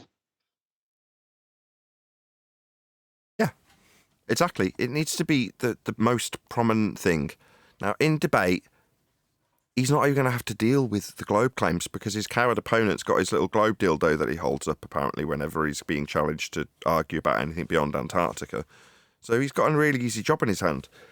Given that that's the case, what's this going to do other than leave some ambiguity in the mind's eye of the audience that's listening to how there should be Earth curve, but according to his images, there's things being shown that would be alleged to be behind Earth curve, but aren't. You're like, that's confusing. Now, don't get me wrong, I had to negotiate that back in 2017, and I totally understand that, but it's like, it's not 2017 anymore, is it? I don't know why we're pretending that going to Antarctica and looking at the sky is going to somehow end the argument about... Why? Because it did end the argument, Nathan Thompson. Oh, let me be the first to introduce you to their elevation angle measurements, or their reference to a perpendicular downward bias when measuring weight. They'll need to level their tool with respect to the plane of reference that they won't have on a globe. Oh, they'll just need a little bit of flat Earth measurement for that one. Oh, well, what about the massive expanse of elevation angles to the sun that they were observing above the plane all day and measuring angles to it? Oh, they'll need a flat Earth for that too. So when it comes to ending the debate, Nathan Thompson, it'd be appreciated by us if you understood how their measurements definitely end the debate. There is no debate. It's ended. Why? Well, because they measured Earth flat in Antarctica. Did you not know? Very disappointing, Nathan Thompson. Very disappointing. Out the floor. Here we have world record photograph, 275 miles. Bardet Krenz should be 50,416 feet of missing curvature that we... There should be missing curvature. Number one, you phrased that poorly. But number two, no. There shouldn't be anything. If I see this image, I see it because it's there. I don't need to make any claims, positive or otherwise, about it. I see it because it's there. Your opponent has to make apologies when things that, according to them, shouldn't be there, are there. They need to, not you, they, the globe believers, need to suggest that it's a slightly looming non-standard refraction, holographic projection of mountains that are behind Earth curve, projected up so you can see them. A mirage. That's their claim that they need to apologise for why you're seeing things that they say shouldn't be there. Not you. It's not your claim. Why are you doing this? It's not 2017 anymore. You're not fumbling your way through figuring out how Earth curve maths works. We've done it. We've been there. Now let's move on. We're not them. We don't have to talk about their globe anymore. We can't find. It's very elusive. Can't find it anywhere. Then you've got microwave repeaters. You've got radar systems like the SPS-55, goes 190 kilometers, over 100 miles. Search and rescue. Oh, we were so close with that. Radar. Yeah. The distance itself is flat and linear when you talk about kilometres. But that aside, right, distance is flat. But the radar proves it. That's a measurement. Man, you need to grab all of that by its testicles. What's wrong with you, man? That's awesome. Don't whistle past this. Really labour it. You're measuring Earth flat with it. Fact. Every inch of this radar data is flat. It's demonstrably a measurement of Earth, and it's flat. I mean, people don't realise. I've got this on screen that I have, and I just flick it up. I like radar. I like to leave it up subtly. Half the time, people don't even notice it. It's just my transition screen, right? No, it's us measuring Earth flat. That's what radar's doing. Hey, whistle past this. This is awesome. We've done laser tests. You can zoom in on distant. Test's a bad word. When you're talking about the nature of reality, that's physics. When you talk about a test, that's an experiment. We'll let it slide. Just bad vernacular. Objects, they're clearly not obstructed by curvature. So what? This is just a picture of a boat. A fuzzy, crap picture of a boat. This is embarrassing. Anybody disagree? Having fuzzy, old, crappy pictures of boats and saying it should be behind Earth curve, but isn't. It's just a boat. Well, he could have maybe played the video and zoomed in or something beyond the horizon. But sorry, zoomed in beyond the horizon. What's that mean? Beyond the limitations of the eyes. It would just get further behind it. The camera. That doesn't go away ever. It just gets further. If you increase your zoom, you're changing where the horizon will be, won't it? So that's a nonsense statement that sounds like it's come from 5 years ago, because it's crap. So just to restate what I just said, this just looks like a shitty picture of a boat to me. Does it matter that it doesn't come along with a video of it zooming into it and it being, a big frame with a boat far away and then a smaller frame with the boat all fuzzy looking bigger than it did before they zoomed? Wow. So we can zoom in on boats. And? Well, it should be behind Earth curve is the next thing that's going to come off your lips, right? Should be behind Earth curve. No, it shouldn't. Why are we doing this? It's just a crap picture of a boat that makes us look like idiots. This is our flat Earth proof, is it? Fuzzy picture of boat. Or how does that prove Earth's flat? Should be behind Earth curve. Okay. You can do better, Nathan Thompson. This is just lazy. Now, feel free to tell me that I'm crap at PR or self-promotion. But this is just crap and lazy. Now, I'd highly recommend, guys, test all things and hold fast to that which is true. Once you go flat, you never glow back. I'm not massively Christian, but I would feel offended if I was massively Christian and in this subject that you suddenly appeal to that with this garbage behind it. Why the platitudes towards your Christian viewers? I don't know, that kind of leaves a bitter taste in my mouth, I've got to be honest. Be the change you want to see on flat Earth. The truth is incontrovertible. Malice is going to attack it, ignorant. What truth? If I take what's on screen now, the truth here is you can see boats that are far away. If you zoom on them. That's the truth. That's what you're offering here. I mean, you're saying because it's flat, you can see the boat far away. Well, no, not when you've also simultaneously told the audience that it should be behind Earth curve. That's leaving ambiguity in the mind's eye of the audience. It's not clear and truth or anything. So your biblical platitudes just leave me a little bit irritated, if I'm honest.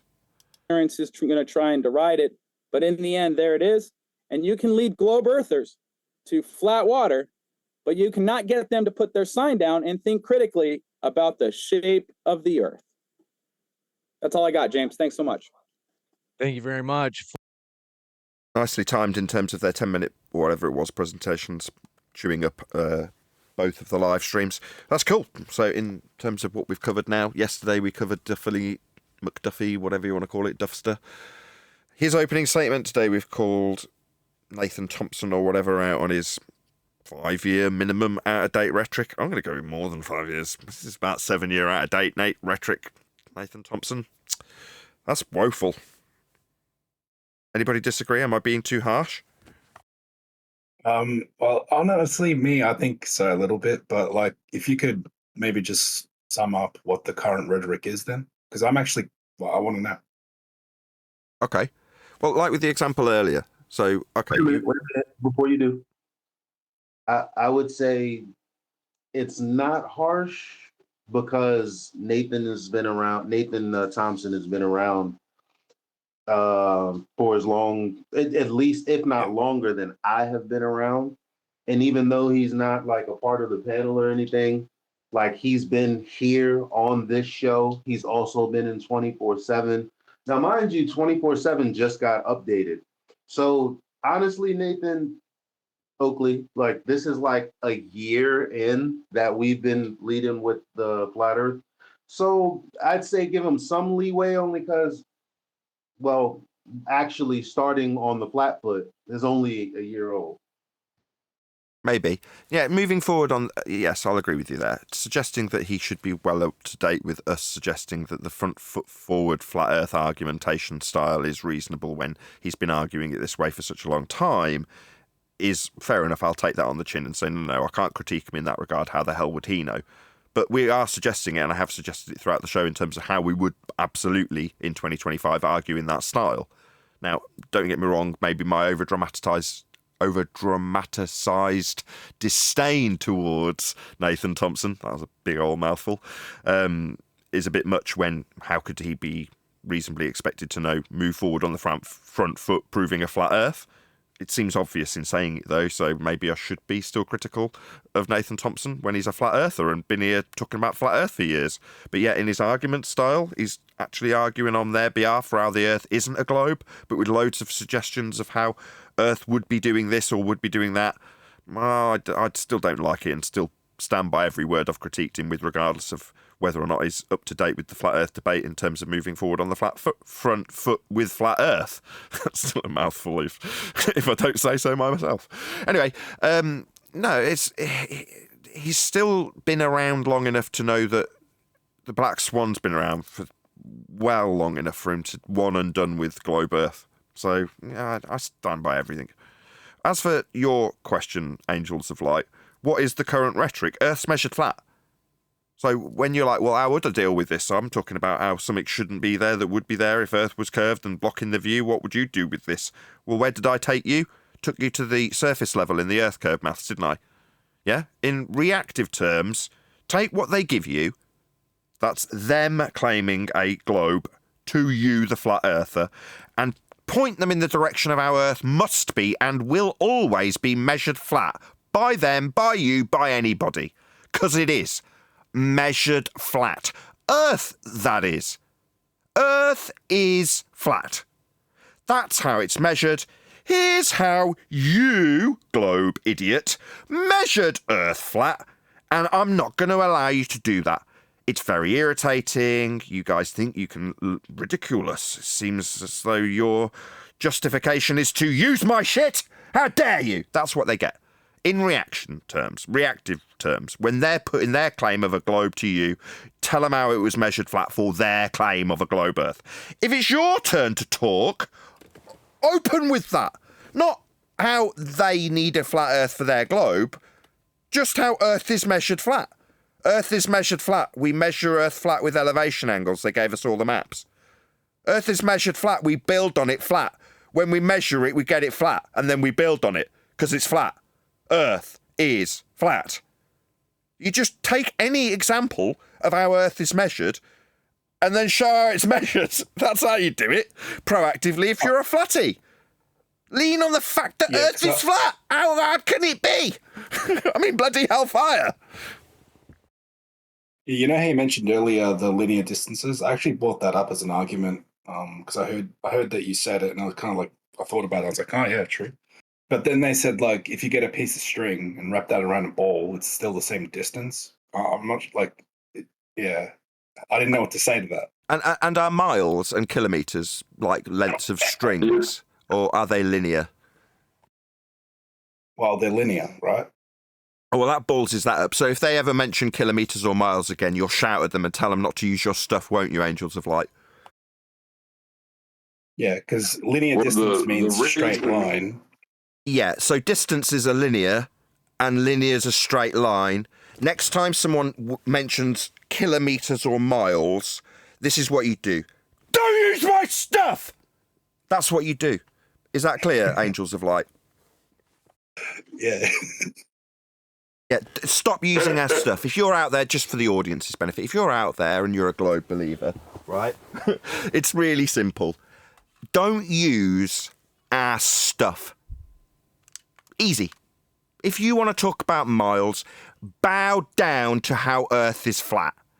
Get on your knees and accept how Earth is flat. Otherwise, you'll have me yelling at you, calling you names, and telling you not to use my stuff and ripping it from your arms. Yeah? That's what I'll be doing it. And your nails will be ripped off in the process and your fingers will bleed as you feel the saliva from my mouth spraying you as I yell. Don't use our stuff. That's what you'll get. Because it's ours. Ours being the flat Earth measurement. Like radar. Ours. Not yours. Ours. Measurements of Earth are flat. And you, the globe-believing numpties, don't get to use them. I'll use them proactively when I talk about stuff. Earth, that is. I'll talk about how Earth's measured flat. That's what I'll do. You won't get to do it if you're utilising our stuff to do it. You'll get me yelling at you. It's just that simple. Nathan, do you know what about the point of rest line? Again? The point of rest line? No, that's unfamiliar to me. What's that? So like when you look at a graph, they'll have a horizontal line, like a straight line. Say like referencing off sea level, like in the pitch data, the sea level is a straight line, and then it has lines coming off that line indicating altitude. That would be the point of rest line for the sea level. It's a straight line, right? So yeah. Yeah. So all roads lead to a flat Earth. All measurements of Earth are flat. Don't use our stuff. If you see anybody using those, tell them off. You know what the point of rest line is in Earth curve mathematics? Surface level. Yes, sir. I mean, they desperately... Go on, Angels of Light. I was just going to say they desperately want to make this curve, right, into a straight line because they have to, basically. Every time I bring up pitch data or like how airplanes fly, like aviation in all forms proves a flat Earth no matter what. That's why I love debating pilots, because they just prove it's flat every time with everything they say. Yep. But then they want to tell me that they're still flying around a ball somehow. Yeah, they can tell you that. Like it's insane. Yeah, that's where you yell at them. They can keep the ball bit where they believe that they're on a ball, but when they start utilising measurements of a flat Earth, that's when you yell at them. Don't use our stuff. What do you mean you're talking about your pitch with respect to a horizontal plane when you fly?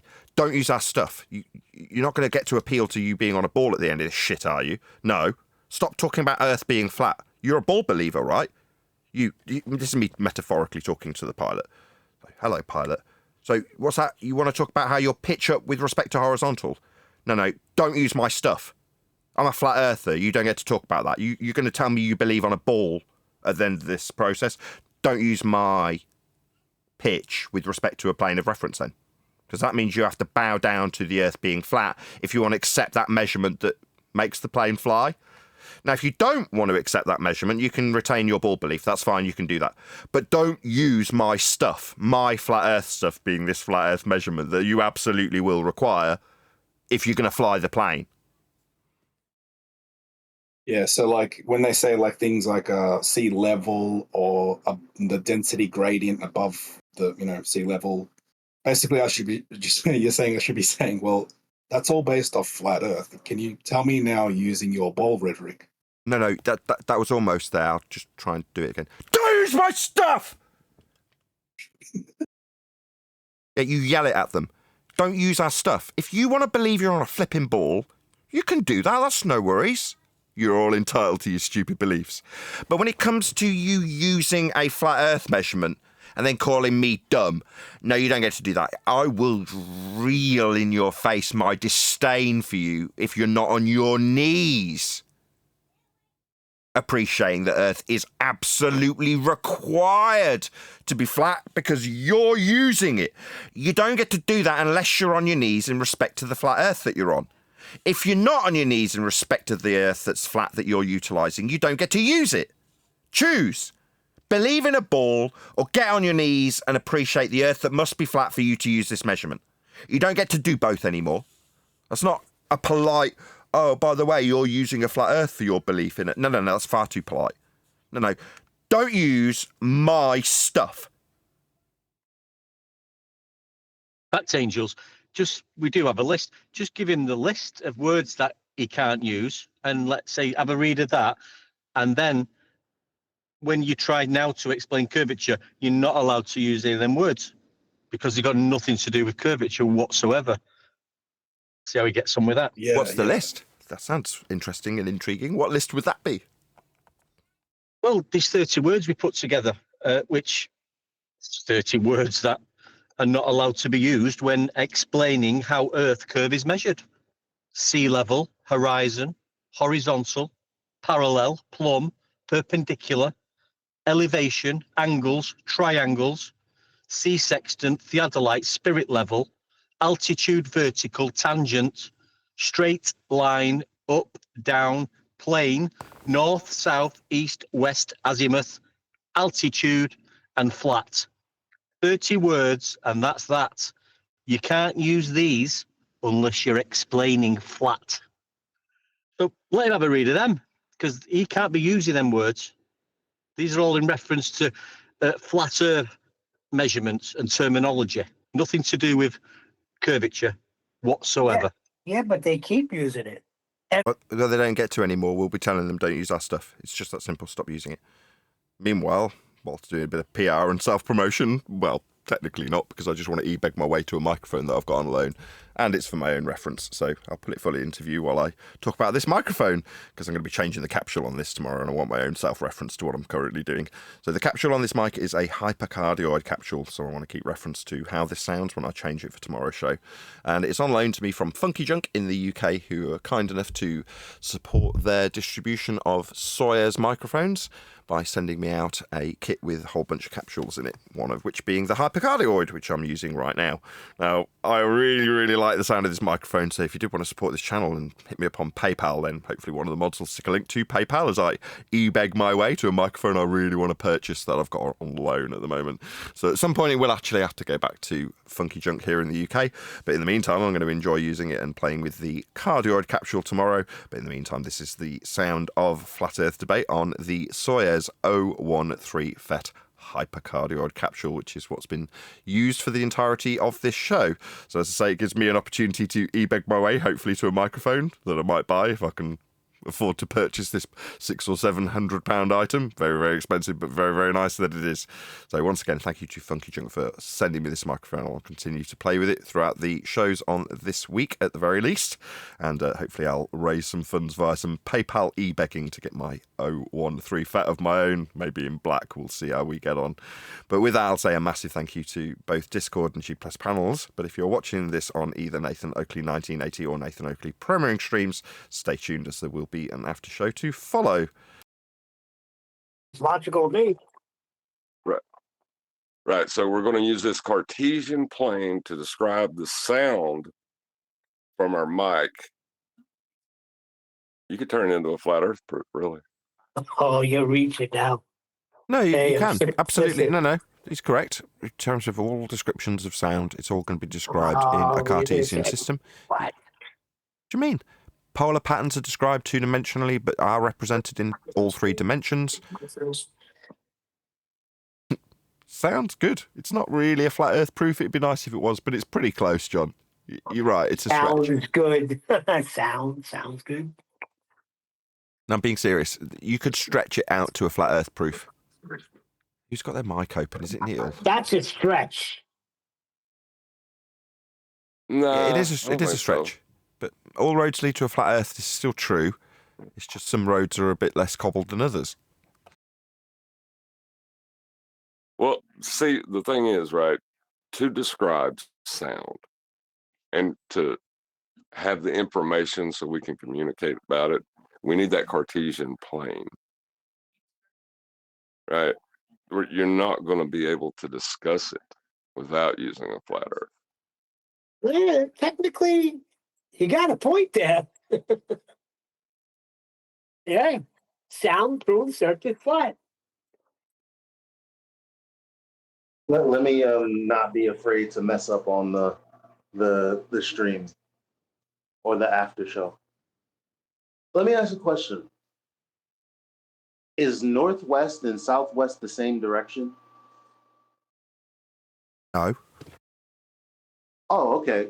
If the Earth were a sphere that was rotating, then all the stars would appear to rotate in the same direction. All the stars do not rotate in the same direction. Therefore, the Earth is not a sphere. Wait, Oh, we're what? back to All stars debunking the move globe. east to west. They all move in the same direction. They all rise in the east and set in the west. Yeah, but some of them go north and some of them go south. That's why I asked. I don't know. Northwest. Eat it, Upper Wait, west so is you know how Eat it. you know how you do Eat it. time. Hold on just one Read second, it, Angels. and eat what? What? Did you not hear the modus tollens? Eli's going after somebody. Huh? Anybody who's going to oppose this apparent modus tollens, I just dropped. Yeah, it's an apparent modus tollens. I don't see it. Wait a second. More of what? Debunking the globe? We're going Yeah, back to debunking the globe? Okay. just like the Black Swan, unless we're not going to use that ever. Yeah, but the Black Swan served its purpose. We moved on. We still use it. But we're on Earth is measured flat. But I did like it, Eli. Thank you, Neil. I know the rest of you like it too. Yeah, but why is west in it if you're not asserting they go west? Well, I just Or why asked is east in it if you're not asserting they go east? Would you rather me just say north and south? That would be confusing. Well, here's the thing. Here's the thing. You don't put a question proof before your modus tollens. A modus tollens is a reaction to a positive claim. Yeah, the positive claim is that the Earth turns. Yep. Right, but why did you put a question proof with is northwest and Because northeast? people keep telling me that I can't A talk direction. about directions if I'm talking about the stars diverging and going in different directions. So I found a way to do it. That's why I asked first. People, you mean Well, what It has refracted? nothing to do with Earth being a sphere. No, there's a lot of people. It's not. So it doesn't have anything to. There's a lot of people. By What I necessity. wanted Well, to no, I say ain't saying you If we're can't on a talk turning about it. Earth, by necessity, if we're on a turning Earth What? and the star, by necessity, if we're on a turning Earth and the stars are in the inertial reference frame, then they should all go in the same direction. If northwest and southwest, or let's just say if north and south are different directions, then it can't be a globe that's turning. Wait, but isn't saying it's an inertial reference frame meaning non-accelerating? If the stars are turning and the Earth is turning, then it's non-inertial because it's accelerating because turning acceleration, right? Well, the Earth is turning supposedly. Not the Depends. star. Yeah, so they can't. Depends on what you're talking about. What's the problem? Well, what I wanted to say earlier was when you actually look at the time lapse of Polaris, let's say the Big Dipper goes all the way around Polaris, right? It circles it. Like, there's no way to get that effect if you're on a ball that's moving basically sideways. It'll be just streaks going the same direction. How can you have stars circling when you're on a ball and you're going one direction? The stars should just be streaks in the sky, should they not? Directions with respect to the horizontal plane of reference, so you don't actually move in a direction on a ball. Yeah, well, true.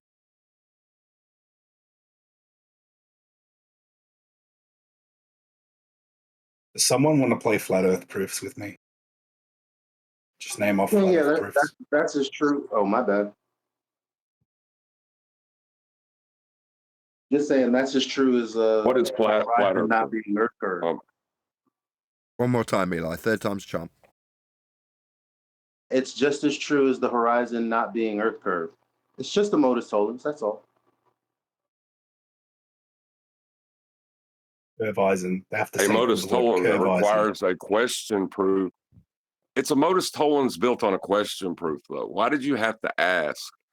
Is northwest Didn't I and just answer that northeast question? a direction? No, you didn't. Yes, okay, I'll answer it again. Because people take issue with me saying different directions when I'm talking about the stars. So, as a red herring, some of the people, QE included, will talk about how all the stars go from the east and set in the west. Okay, fair enough, but they also go north and south. So I found a way to say it that will appease everyone. You have observed the stars going from northwest to southwest. That's not what I said. I'm not going to make this incredibly difficult. Yeah, you did, brother. I've say it a million times already. Guys, I'm in Australia, and I'm not lying. It's almost as like I haven't measured it, but it's almost at zenith sometimes, from where I am in Australia. And also, when it seems to set, it's almost like the Southern Cross is moving from north to south, and then it goes east and when it's like really late, like now, like 2 a.m. I don't know, it's weird.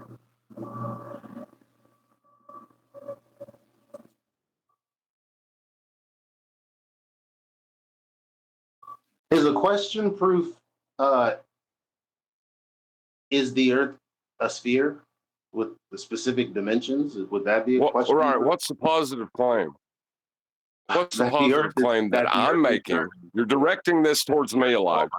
No, I'm not. Right? You're directing this at me. It's not you. Then what are you doing? Because I. Then why are you directing it at me? Why did you specifically say my name if it's not directed at me? I never said his name, guys. Can y'all help me out to stop him from arguing with me? I never said his name. I never said his name. I heard QA. Fuck, man. Oh, Is QA here? I thought you said refracted.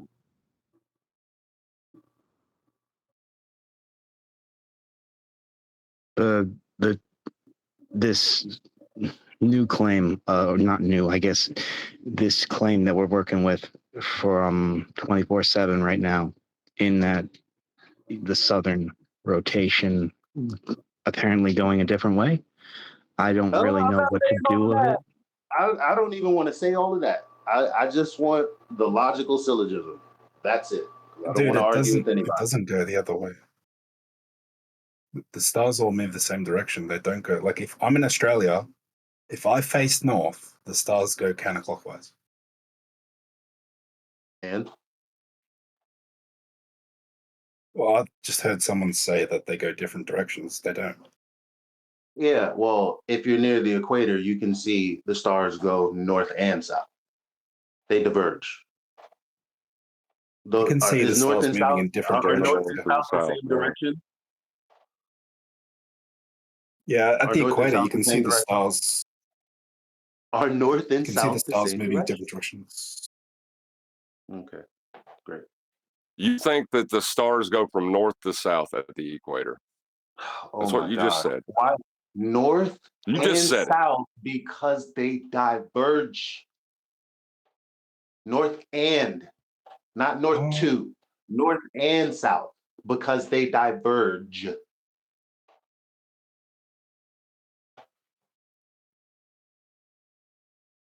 I'm confused, but yeah, but they're going east to west, not north to south. Get it? Oh my God! Like the stars aren't moving. Nathan, is northwest and northeast the same? I mean, is northwest and southwest the same direction? I'm not paying full attention. I'm making a thumbnail. Well, it's just this as long as you don't swear at each other, I'm good. Is northwest and southwest the same direction? No, they're different directions because they've got different names. There you go. Are they opposing directions? Are they opposing directions? Oh my God! Look, I got my east and west circles. If you don't have any issue with that, then we're good. Hey, east and west are circles, right, guys? Are they? Yes.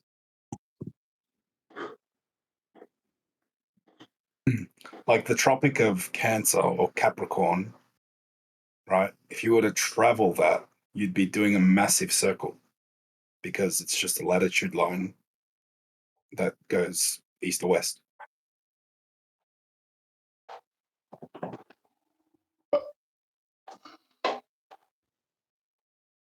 Like, yeah, that's what circumnavigation is, right? Because you're doing a big circle.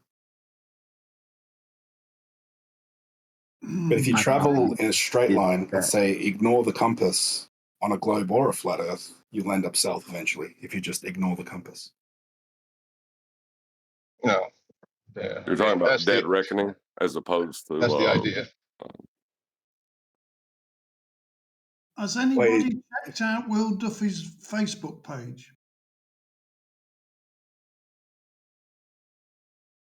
Yeah, No, I mean don't that's the follow idea, the. Angels. I'm I don't interested. know who's ever done it.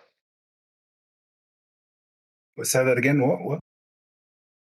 No, I was just saying that's the idea. Like if I hold a model up in my mind, like okay, if the North Pole is a point, and you would make a circle around it. That's how we get latitude with elevation angles to Polaris in a circle. But yeah, I don't know who's actually done it. Yeah, like if you look at it really basically, like just even get a magnet and get a real compass. The magnet's going to point. Sorry, the compass is going to point to the magnet. And then if you do a circle around the magnet, you're going to just be pointing west the whole time, and you have to correct for west to make that circle. That's why, like, a really good proof, like if I had an airplane, all I would do is I'd get in my plane, I'd set my heading for west and put a marker where west is.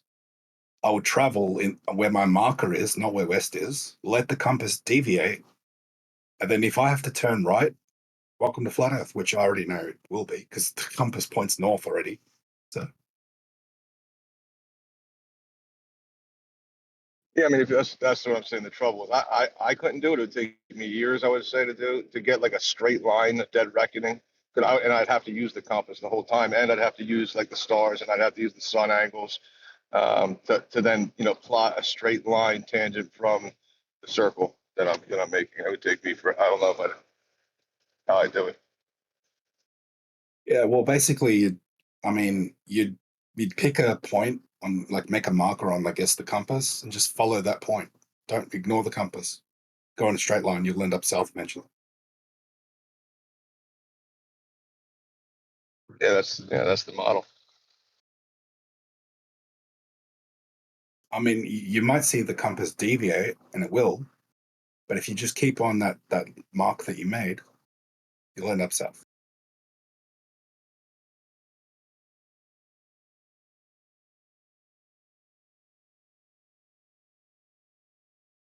Yeah, like I don't know who actually flies or travels a circle like this, like the circle of Capricorn. That's all I'm saying. Like who actually goes and travels a Capricorn circle? Wow, apparently I that wonder, flight. using I keep bringing up. using that logic, right, that you just used with the deviation of east and west, standing at the equator, how much would deviation would you expect there to be in a mile, let's say? Wait, as in if you follow the compass, how much deviation on the compass? No. If you got your compass and lined up something a mile away with east, moved to that position, how much would have east deviated between those Yeah, two positions? well, pretty much almost nothing, I guess, at that 1 mile. Yeah.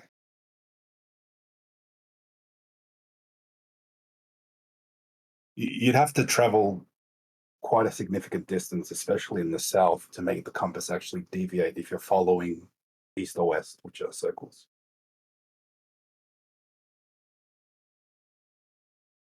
Which, wouldn't that be another proof? Like comparing how much it deviates in the north, say on Cancer, compared to Capricorn? Like, wouldn't the deviation of the compass you'd have to travel further in the south, right, to make it deviate the same.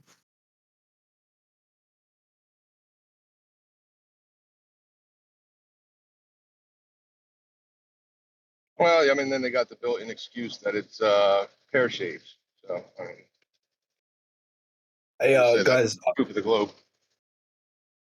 Do you guys know about the corpuscular rays argument and how to actually prove that they are corpuscular? Do you guys know how to do that? I can explain it to you if you want.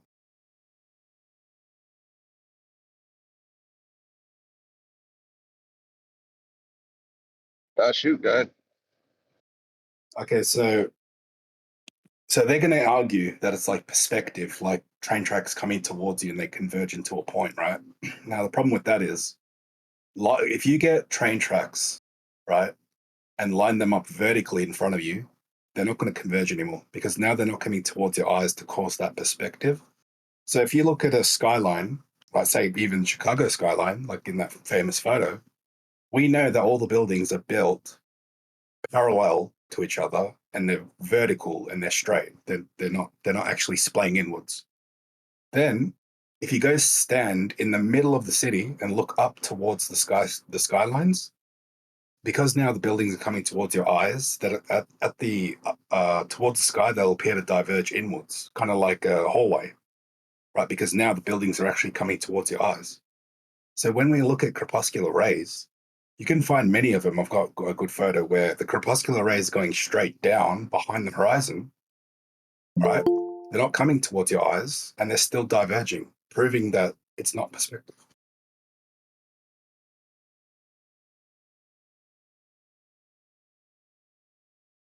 Wait. Did you say with the stars though? Wait, say that again? Hold on, just one Did you second. say with the stars though? Because the stars don't follow perspective exactly. Hello, QE.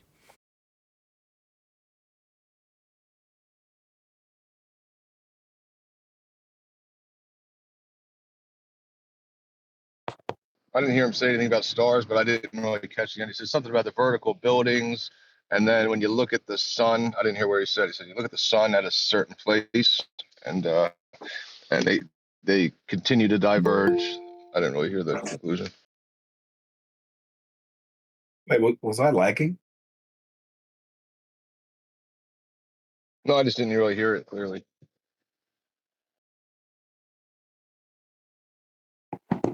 Hello, Adam. What was the conclusion? So yeah, okay. Basically, what I'm trying to say is, in order for the corpuscular rays to actually be perspective, what they claim, they have to be coming towards your eyes like train tracks do.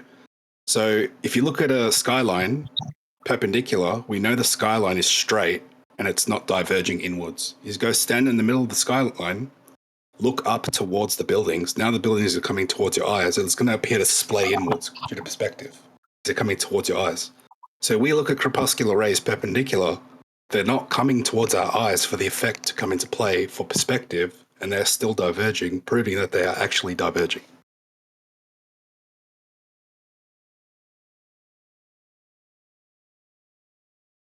So the anti-corpuscular or the corpuscular? Just the normal corpuscular ones that go down towards and behind the horizon, down towards the ground.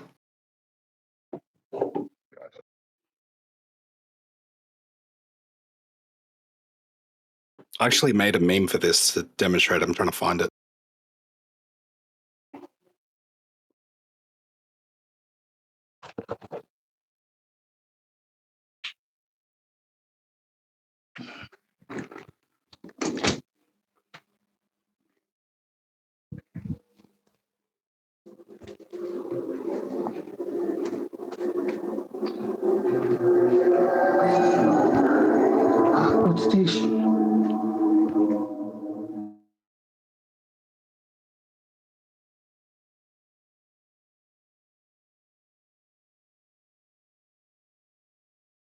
Yeah, I mean you can prove that they're corpuscular rays in a different way. You can just measure the horizon. You can just get a horizontal plane and measure angles to the sun. That's it, which requires a horizontal plane to measure from. So if 1 o'clock somewhere exists, then you proved it.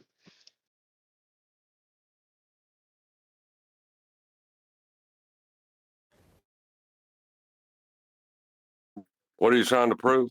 I'm sorry, I had to step away for a moment.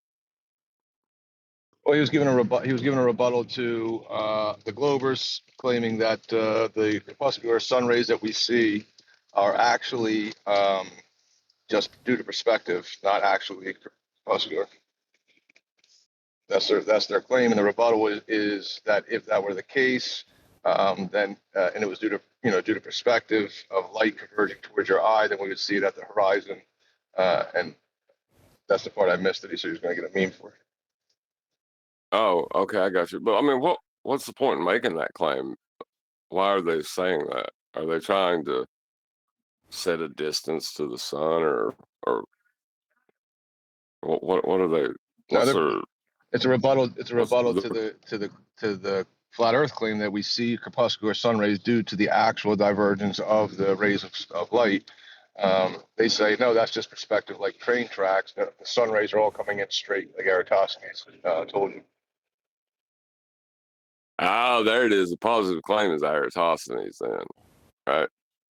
That's the initial positive claim. This is all like diverging from, so to say. Yep. How did he measure these rays of light to assert their parallel? An angle, measure an angle. Put a vertical stick in the ground and measure an angle. They didn't measure anything in this case. They just claimed with no evidence that these light rays that appear to be diverging are not in fact diverging.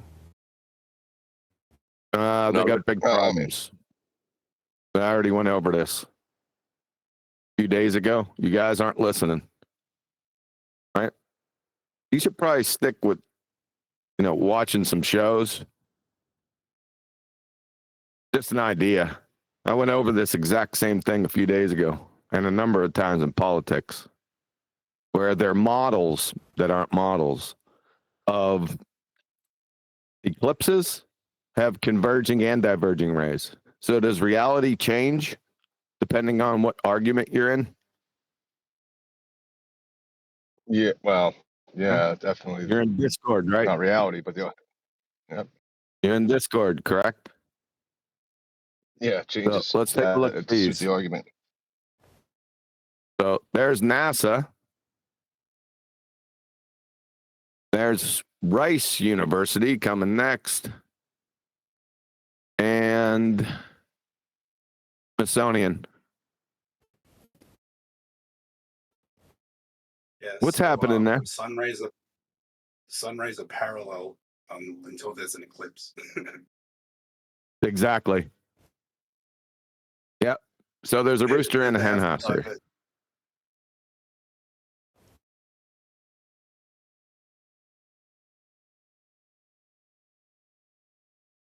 So Can I ask a question about? So Erasmus is down the tubes, or their eclipses are down the tubes, one or the other. What's their choice?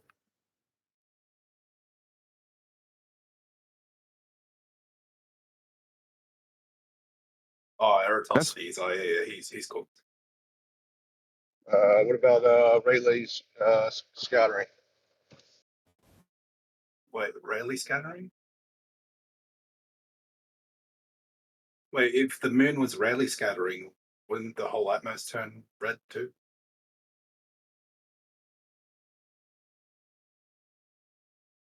What are we talking about now? Who knows? Diverging and converging light. Trying to find stuff for QE to debunk. Can I ask a question about baselines in celestial navigation?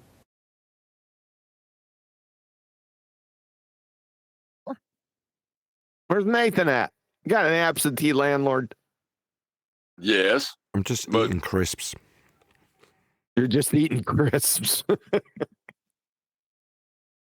I think we call them chips here, don't we? What, crisp? I guess you can ask your question. Nathan can answer you. Right. No, Q, can answer you. So, let's say I'm in London and I'm looking north and I see a star, let's say HD 125347, and it's my favorite star. 24 degrees. Yep, 24 degrees above the horizon.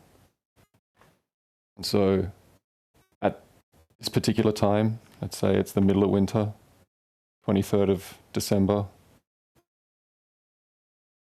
and simultaneously someone's in Russia, also looking straight up at the same star. So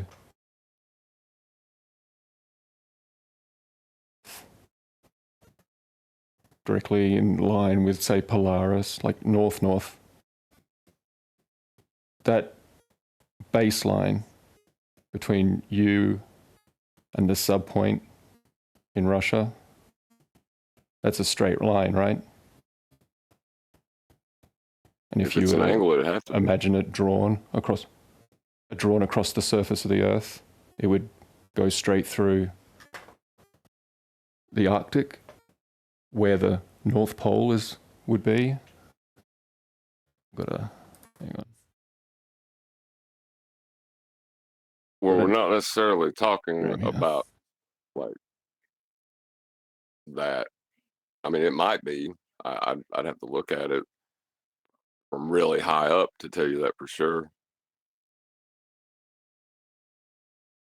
Well, so if I'm looking at that star and it's 24 degrees above the horizon and someone's in Russia and it's directly at their zenith, and I can work out the exact distance between those 2 points, like I immediately know the exact distance between those 2 points just based on the angular elevation angle above the horizon. Your point. Yeah, but the horizon isn't your point. You're going along a horizontal baseline. You use the horizon to establish that horizontal baseline. Yeah. Right. So I know the linear distance along the surface between those 2 points, say London and this town in Russia. And that line is a straight line, a flat, non-curved line along the ground. That's right, isn't it? Well, I mean, it sounds right. Okay. So let's say I did the same thing where I live here in Tasmania. I look directly south. And I'm observing, let's say, the crux, quite near the horizon. And someone out at the South Sandwich Isles is looking straight up. And their zenith position is that star that I'm looking at. Do I know the distance, the linear, flat, baseline distance between those 2 points? I mean, the south, there may be some declination to apply and stuff like that. So I don't know. Where I am currently, the declination is close to 0 according to their declination maps. So south is south. Then I would say, yeah, it'd be good enough, close enough. So looking directly south across Antarctica would be the straight line between me and the Sandwich Isles. Wait, are you saying that you can see the southern crux way south of them? In the middle of, I mean, yes, it gets to like 10 degrees above the horizon in the middle of winter. I mean, right. Often. So celestial navigation doesn't work the same way in the southern, south of the equator as it does north of the equator. I understand your How different is it? conundrum about, huh? How different is it? Is it just because of magnetic declination, or?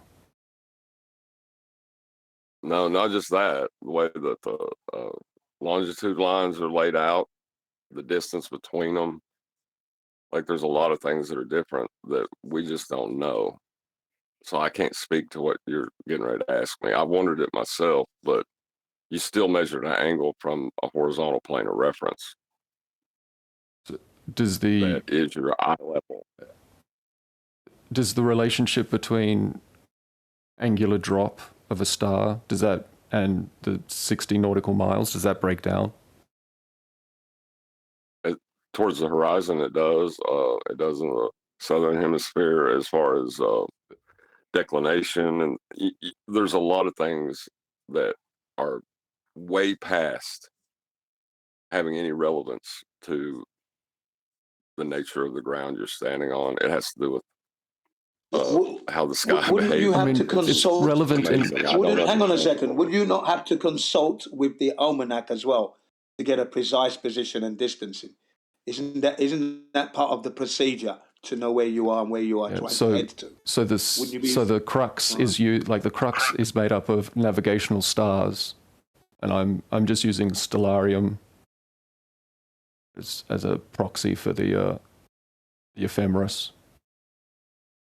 And according to the times and positions, this particular observation, for me looking south, crux at its lowest elevation, it lines up directly with south on the compass and with the southern polar point, sorry. And then it's a straight base length. Because, I mean, can I find my distance from that point?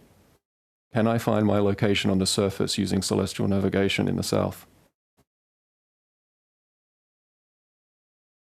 Yeah, but it's not the same way that you would north of the equator. So there'll be... I understand what you're saying about how can two people who are supposedly not looking in the same direction be mapping to the same point. I don't know. That's a good question. I don't know. So we've got a circle of equal altitude, and that radius is not necessarily a straight line.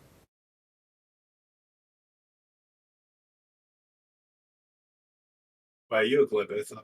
Do you want me to make something up? What radius are you referring to? What radius?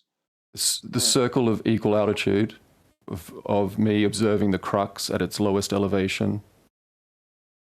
So the sub point so you're on a horizontal. So basically, you're on a horizontal leveled Earth. Yeah? You're not on a ball Earth, are you? Yeah, absolutely.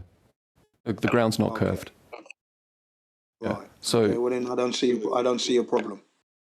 Well, I mean, a lot of people have a problem with this because some people have a problem with the idea that maybe Antarctica is an island. Yeah, maybe it is. We don't know, you know? Yeah. That's the thing. But we don't have the same means. Can you talk about it in percentage? Like how much does celestial navigation in the south diverge from the rules of celestial navigation in the north? Like what are we talking about? Have we ever gone into the details of the difference? No, we have to pull up a declination map, and then that's just talking about declination, you know. And then so you don't have to worry about declination in the north at all? Well, you do there too, but it's nothing like in the south. You know what I mean?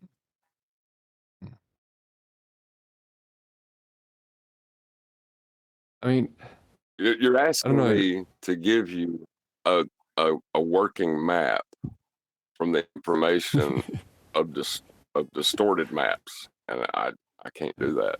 I'm sorry. Yeah, I've been asking it on and off in different ways for about 3 years now. It's a great question. I mean, I understand where you're going because I wonder about it too. It seems to be counterintuitive. You know what I mean? Well, it has implications about how give you an answer. Boundaries of reality kind of work, right? Well, yeah, but just because you're rendering from one point to another point to get your direction, why does it then mean that someone at another place can't render, the stars don't render a certain way to get you that same point? Like I said, I don't know. I wish I did. It's just no one has a problem with it in the north, like that London to Russia example. Everyone will look at that and go, "Yep, that's fine. That radius is a straight line." I was having trouble with it there, but I didn't. Yeah, it's a lot easier to conceptualize in the north because then you can imagine that it's all a central point, and you're I've posted going a couple circle of around it. Yeah, I've posted a couple of diagrams in the Discord, but I don't know if you'll be able to see that. Just hold on, man, I'll go to examples, Discord, just to illustrate the point. Yeah, that's cool. It's just maps with a line on them. One line connecting London to Russia, and another one connecting Tasmania to the South Sandwich Isles. Right. Well, remember when we someone just brought up a deviation in east to west, right? And like if you line up a compass at the equator, right, and you put an object in the distance, and then you just walk to that object, how much will east or west have deviated? You know, and which way would it deviate? It. Yeah. It's Is it like, you know what I mean? if you use a real compass, say in the south, it's going to point north. We all know this, right? So if you're going to travel west on the Earth, I mean, the sun looks like it's going left, south. That's the whole thing, isn't it? They claim that the compass won't be pointing north. You'll have to adjust.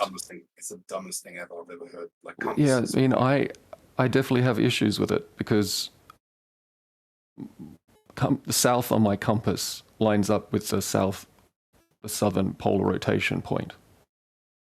Yeah. I don't know if I'm just lucky that I happen to live in a spot where that is true, or. Do you have a real compass? Yeah, I've got yeah. So you're saying, but I mean, it's the same thing on my phone app. Does the same thing, points to the same spot as the compass does. Exactly. That's what I'm saying. So let's say you actually travel in a plane, go west, and then you put a marker where west is. So you're following your marker now in the air, going in a straight line. You let the compass talking deviate. About dead reckoning versus what west is. Like let the compass deviate, and then you're gonna have to turn right. That's a separate issue to magnetic declination maps, and they're claiming that south is not always south. I'm sorry, I brought that up. It's kind of a red herring. I was just talking about all the different types of things that we have to contend with that may be different as you cross over. I mean, this imaginary line. But where did you post that so I can put it in Master Beat so Nathan can see it? It's just in the main text chat in the Discord. It's the last two. It's just a couple of maps. But I mean, is magnetic declination a claim, or is it something that's real?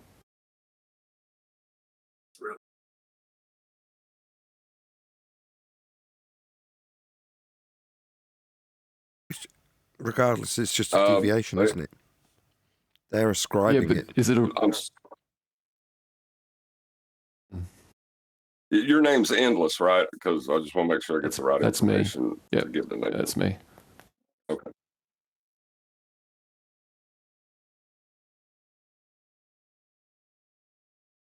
Ignore which maps I chose to use. That was just the first one that came across that had a south polar at the center one. Like I couldn't find an equivalent. It's just for illustrative purposes. Endless, right? Let's say you have your real compass in a plane, right? We can't hear you, Angels. Can you get closer to your mic? Oh, sorry. Yeah, so let's say you have your real compass, you're in a plane, you dead reckon west, you let it deviate, you're going to be turning right because, I'm in Australia too. I just cannot see how a compass that points north wouldn't be correcting for north. It's going to be correcting south. I don't get how that's going to happen. Well, is south just opposite of north? Well, yeah, it's 180 degrees away from north, yeah. Right. But on a ball, on a bottom of a ball, the latitude lines. What ball? Are now the opposite direction. No, I'm a flat earther. I'm saying. Yeah, no, right, but that's not like we're getting distracted. I'm not asking any questions in regards to a ball or not. I'm talking about the layout of reality. There's no curvature of the Earth, so there's no need to talk about a ball. Okay, I'll just say.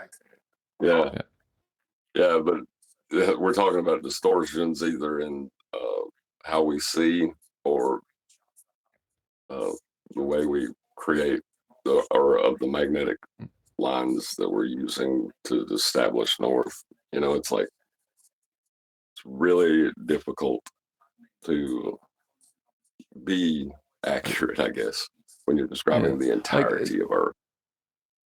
Is there anyone here who's really familiar with compasses and uses them all the time? I mean, do you actually ever have to really account for magnetic declination? Is that something that's actually real, or is that just a way to... I never had to do it myself, but I've seen some of them officers and like forward observers and stuff try to explain it to me. When I was John QE would be the QE would be the man to talk to about that. I can say no to that. By the way, you have to hold the compass or something. Yeah, it's just, I don't know, because they claim that the magnetic North Pole is shifting around outrageously. Is that actually happening? I can't answer to that. I understand that. When I've used the Ordnance Survey maps in Britain, when I was in the army, we used grid bearings with our magnetic north and true north. That's it. You follow your grid bearings. That's it. I never had to do any of this other stuff that you mentioned. Never had to do that to know where I was and where I was heading. This is on land, though, yeah? Using an Ordnance Survey map. Yeah. Yeah, I am suspicious of the claim that there is these locations in the south where you have to adjust where south is by, 90, 80 degrees or more. Yeah, unless have you ever done this in Star Trek? No, but I've spent, an entire night staring at the sky, so. In the winter. I was talking Star Trek. Like I live too close to the cities. Way too much pollution. Yeah, I'm on the north. I'm to the north of the city in this area, so I have light pollution to the south. But I'm about to move somewhere where it'll be much darker. But I'm 42 degrees south where I'm in Tasmania. So you're in Tasmania. I've got a question as well. This might seem a bit weird, but are there electric fences in Tasmania where you can't cross? Not that I'm like around people's farms to keep the animals in. No, I'm not sure I understand. Military. There's Where's military Nathan? bases. There are some military bases, but there are none. Yeah. There are no guns in Antarctica. Where are the fences, Nathan? I mean, I'm thousands of miles away from Antarctica, so. This is a thing. I've got a crazy theory going on. I don't know if you guys know about the Monte Barno map, but I mean, is that a scientific theory? No. There's a whole bunch of land in Tasmania that's basically you don't have any access to. There's the entire southwest, but that's what I'm talking about. But you can go on airplane and helicopter tours and fly around aspects of it. You can walk through a particular path through it. Right. But you can't independently go past it? Oh, no. I mean, you could wander out there. No one's going to stop you. You'll probably die. I don't know. I used to watch Bugs Bunny and the Tasmanian Devils. No joke. Okay, because I'm not joking. Okay, look, hear me out, right? This is kind of a crazy theory I got. Well, that I've been hearing. Okay, so what's it called? The Flat Earth Society, the one that like tells a bit of truth and a lot of lies. Okay, they pushed like the disk in space, stupid shit, right? But guess what else they pushed? The ice wall, right? And I know people that have found maps that where Australia is not even there. It was called New Holland. It was called Terra Australis Incognita, which means Australia, the hidden lands. And also it was called Terra in Fuego, so the fire lands.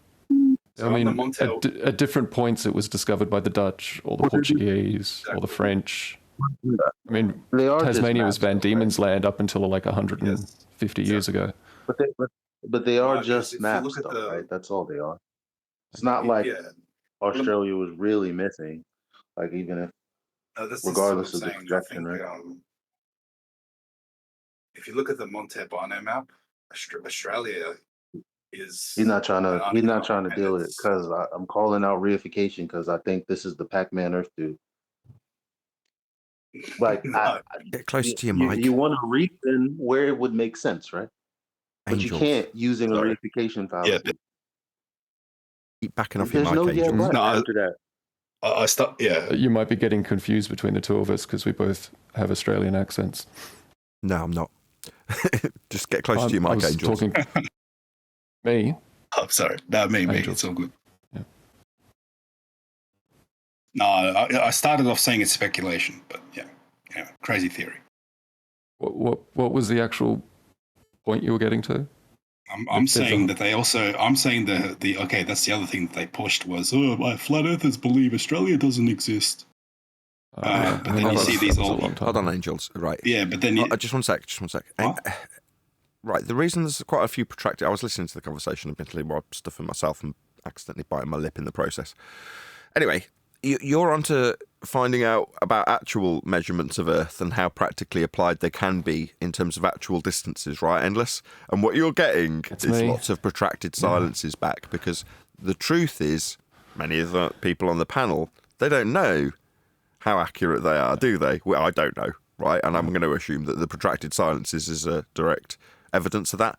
But you're sniffing around for actual truth about the surface and what works when they describe these systems. Because it's just a system, right? Angle to star, distance to what you were calling subpoint. Yeah? Okay. Yeah. So how accurate is it? So what you're saying is, well, okay, let's test this system then. Yeah? Very interesting. Keep pushing that button, I would suggest. I absolutely love it. Yeah, I mean, I basically posed this same question about 3 years ago here, and I basically got the same thing. Well, your question, trying to refine the question so people understand what I'm talking about. I get totally what you're getting at. You guys get it. You're at that stage that I praise as being the most joyous stage, right? So now you go, well, what's Earth then? So then you start asking some real questions. Well, how is it practically measured? Well, are those measurements real? Do they work? Okay, we say miles and kilometres, and we know they're linear in terms of the language that we use and what that implies, and we know that can be proving a flat Earth. But you said it earlier; it was perfect timing as well. No, we're not talking about whether or not Earth's curved in this discussion. No, you're beyond that, right? You just want to know what Earth is and how it works now, right? And I love that. It's back to basics. It's like, why is the sky blue then? And you get a lot of long silences when you ask that sort of question in this scenario, don't you? Because no one knows the flipping answer. So you're like, suddenly you feel like you're 5 years old again because you're asking all these questions. You may or may not get an answer to them. It's a really interesting time to be alive, isn't it? Yeah, like, because it pushes you into... There's... Like, the radius of the circle of equal altitude. It's a straight line, right? In order for it to be a radius. But, I mean, do they warp that by inventing magnetic declination? Or... Sorry? The this is a bit anecdotal. Is a straight line on the Mercator projection. Hold on, Angel's rumpushed you, John. Just one more try.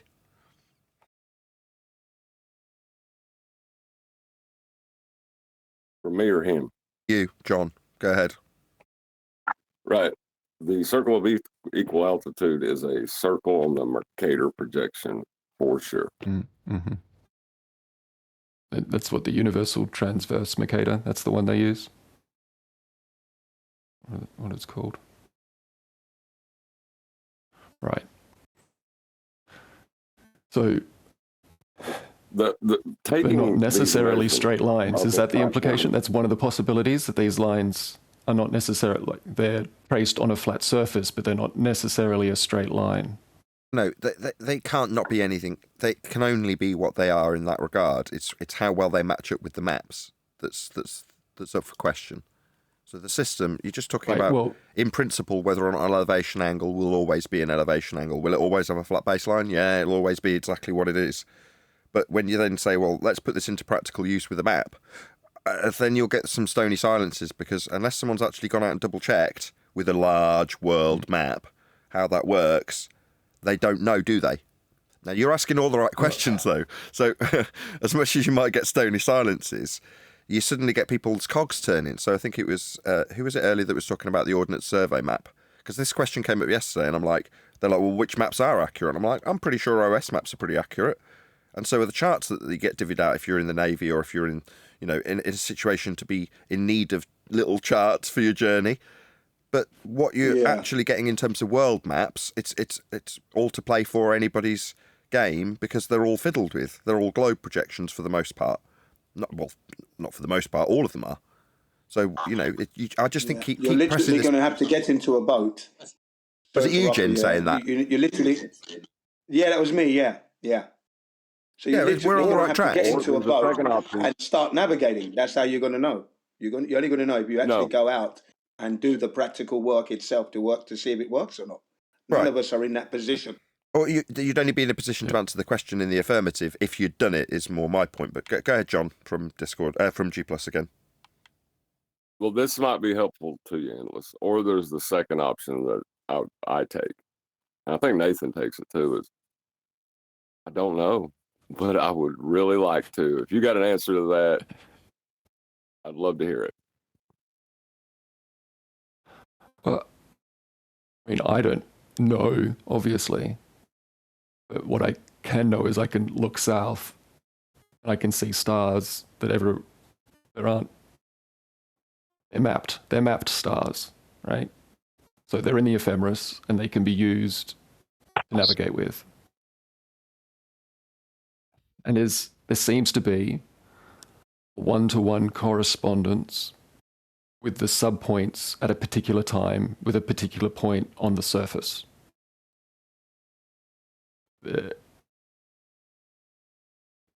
Whoever's observing those stars from whatever position appears to be observing that same star, and it seems like it has to have a particular subpoint at a particular time.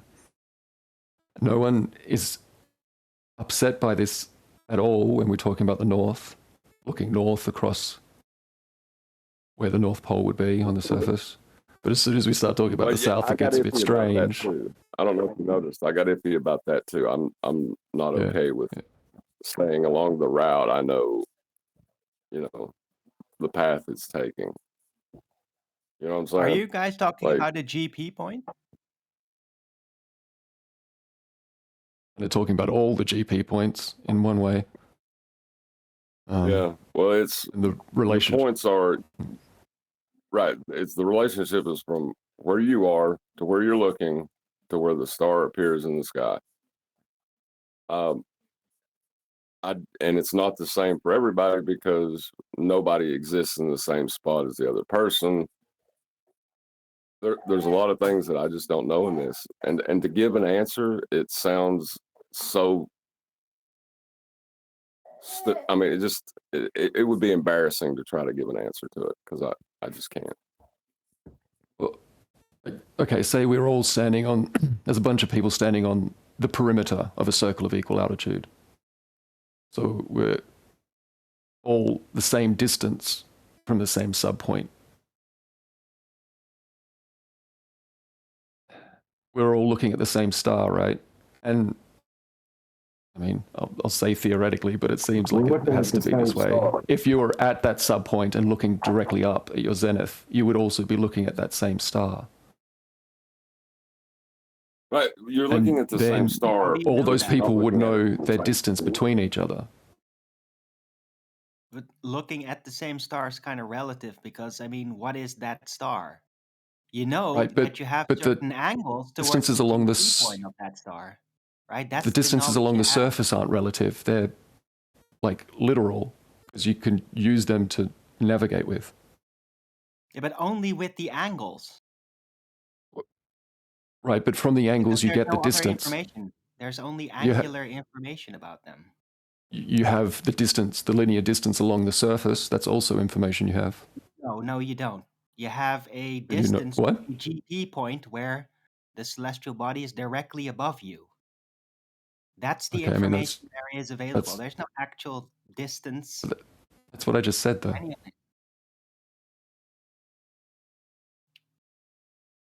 Yeah, I mean, endless is a very interesting one. Not necessarily representative of the claims of everyone upon the panel.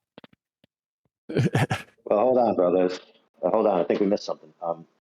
If somebody is underneath a star at a particular time, and they look straight up, and there's the star, they're standing on the ground, then they're on the ground. If you are somewhere else on the ground, then there definitely is a distance between the two of you on the ground, correct? Yeah, of course. It can't be otherwise, right? I mean, so that's all I wanted to say. I mean, the other thing it would be is somehow these stars are not actually in their actual positions. We're seeing like apparent locations. Then it falls apart at that point, right? If you get different distances to the same subpoint when you're measuring the same angle, then that doesn't. I can't see how that works. No, but there is angular consistency, right? This Right, much exactly, distance in yes. any direction, this much deviation in the angle of the celestial apparent sphere around us. Right. And that's it. Well, Right? I mean, he agrees with Angularly you. consistent. Yeah, I don't know Endless about is these agreeing with you. I mean, it's not that we're agreeing. We're just describing how celestial navigation works. Yeah. Right, but you shouldn't invoke distances to celestial bodies within the explanation. No, because not there is to no celestial bodies, to the subpoint. I'm talking, the distances I'm referring to are the distances, linear distances along the horizontal surface. Well, it's a derived distance based on angular consistency of the celestial bodies. And the distances are consistent as well. If you have this angular relationship from any particular point on the surface, then those distances will be equal. If you measure 23 degrees from here to that star, and then trace an arc over to another spot, and also measure 23 degrees, then you know that there is an equal amount of distance between those two positions and that subpoint. Yeah, and that's why we can actually make maps, thanks to that. Right. And so no one has an issue with this when we talk about the north. If things get a bit hinky in the south, I mean, I have suspicions one way. It does sound like there is a Nothing little to be- contention, something to be hashed out. I mean, what do you think happens when you go far south? Do you think you end back up in the north? No, Well, I don't think so.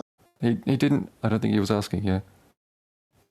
When I look directly south, according to my compass, and according to the southern polar rotation point, south, do we agree that's south I'm looking? We agree Well, don't on ask that? me a question. Just answer the question. Just say what you said yesterday. Yeah, so Are you talking to me? Or who are you talking to? I mean, we're all basically talking about it right now. There's some diagrams on the Discord. I don't know if they got copied over to the Master B. But I sent that looking world directly map south. thing. John, please. So give I'm us looking some room. towards I'm trying to Antarctica, talk to right? that I'm guy. looking directly south. Dude, I'm talking about the information he's posting. What are you giving to this conversation right Because now? because okay, if I said it was a No, Pac-Man, I would posted the you be information. jumping I on it was or not? stating that. Is there more that I need to get and post? What are you doing? Yeah, I Eli, what are asked you him a doing? question. I'm in the middle of talking to him, and you need to get information right now. You see I how think it rude was that already is? grabbed. I'm just okay.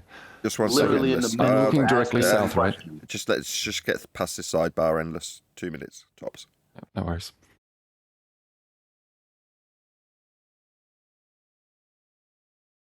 I posted the information that you posted with the world map. Is there further information that you would like shared? No, that's all. There was just two diagrams. That was all. It's also the north one.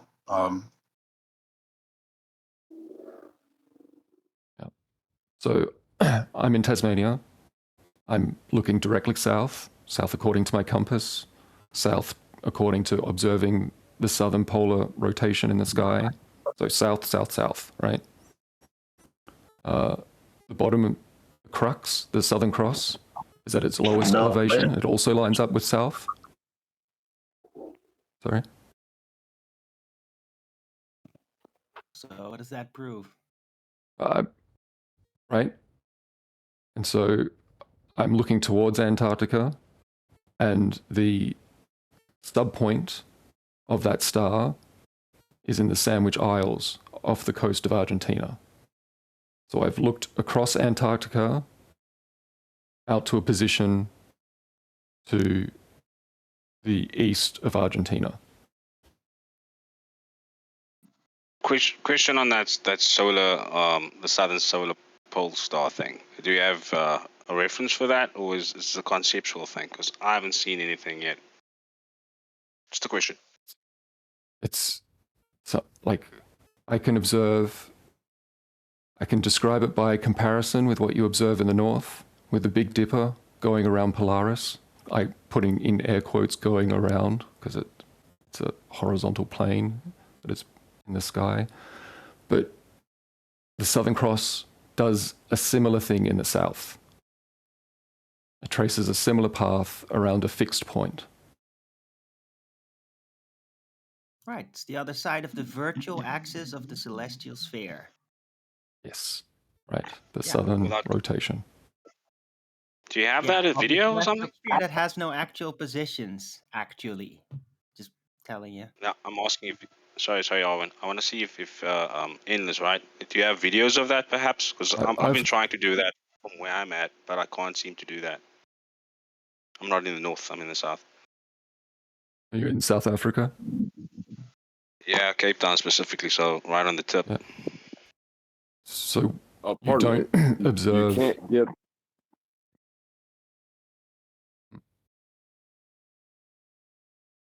Hey, John? Did you just say you can't get a fixed point of rotation in the south from Cape Town? Yeah, I can't see the rotation they're claiming from Cape Town. You don't see. Wait, what? You don't see the Southern Cross do a similar thing to the Big Dipper around Polaris from where you are? Like, I see it. No. Well, I mean. So what I see, I'm in Australia. Do you see? I have another question. Sorry, you were first. Waiting on LSD. Yeah, I'm trying, Neil. I'm trying to have some fun, but there are others that want to just like stop it from happening. I don't know. Right, What about the sun rising in the south, setting in the southwest? Hey, the next appropriate question to ask him is, what method did he use to determine what he just said? Because he's just saying, I couldn't get it to happen. You need to know, well, how did you try to get it to happen, right? For Endless, you know. Well, he also said something yesterday about the that, sun you know, rising in the southeast and the south. And there's another southerner that said that they never saw that too. So that's 2 times someone said they hadn't seen what he claimed he did see. I'm just trying to clear these things up for the panel if they would let me, but you know. Well, thanks for that. And the I'm sorry, Pac-Man Earth haven't thing, we but, all seen tons of videos that show the Southern Cross, right? With time lapse, everything. I mean, Why are we discussing this? I don't. It's because there's ambiguity. That's why. Getting Nobody's first talking to you. No need. Because there's ambiguity. That's why. Exactly. It could be maybe just be my location, but I thought I was supposed to be able to see it this side as well. So that's why I'm just asking if there is video for it, so I can sort of check what he sees and then sort of do mine on my side, and then we compare. What exactly do you not see? Like, All I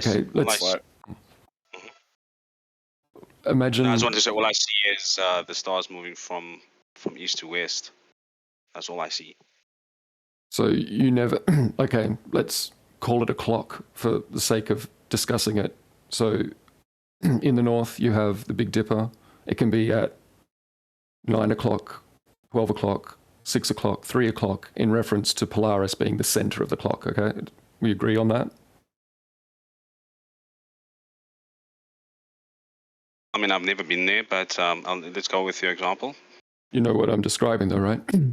Because I can because the Southern Cross, the Southern Cross does the same thing. I can see it at its highest elevation at 12 o'clock. I can see it at its lowest elevation at 6 o'clock. I can see it at the 9 o'clock position and the 3 o'clock position. And if I join all those together, it's a circle. So do you have video of this? And then we can sort of just share video of what I see and what you see. No, I haven't bothered to take a video of it, but I mean, it's what it does. I mean, if you want to fire up Stellarium and just fast forward through time, put your location in Hobart, line yourself up with that point. That's roughly what it does. Endless scroll. I don't have a video. I'm sorry, I don't have a video. Hey, brother. Right. So you say you've been asking this question for 3 years. You've been getting stony silences sometimes. You got ambiguity between different observers. Observer A is you. Observer B is the other guy speaking. Neither of you actually have video of what you've claimed to have seen. And that's why I said it's important to ask the method of how you determined what you were looking at. So if you don't have the video, dude, maybe it's time after this 3 years to actually get that video that's pertinent to your discussion. You weren't here earlier. The stony silence isn't about the claim that there's a southern polar rotation. It's about. I don't care, dude. I don't care. I could care less. What I'm trying to tell you, dude. Well, I mean, if you don't care about the details, why are you talking?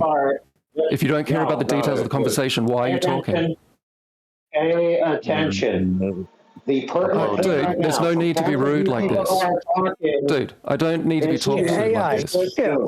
No, we're talking about AI not being rude. He's just acting like AI is rude because he's been talking about this. Well, I heard different points yesterday. Other people have been asking him questions. Are you defending AI again? Are we going backwards now?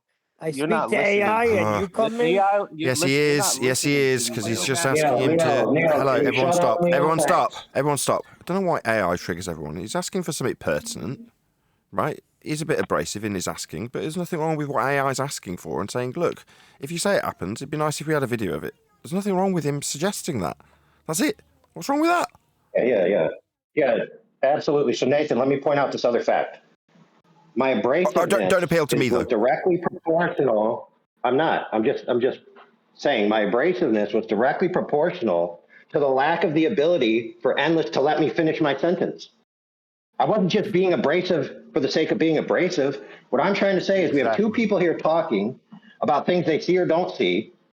They're asking for the evidence of what they saw, and neither of them have the method that they used that they can show us. And if they've been talking about it for 3 years, I think it's about time that they actually took a video of it.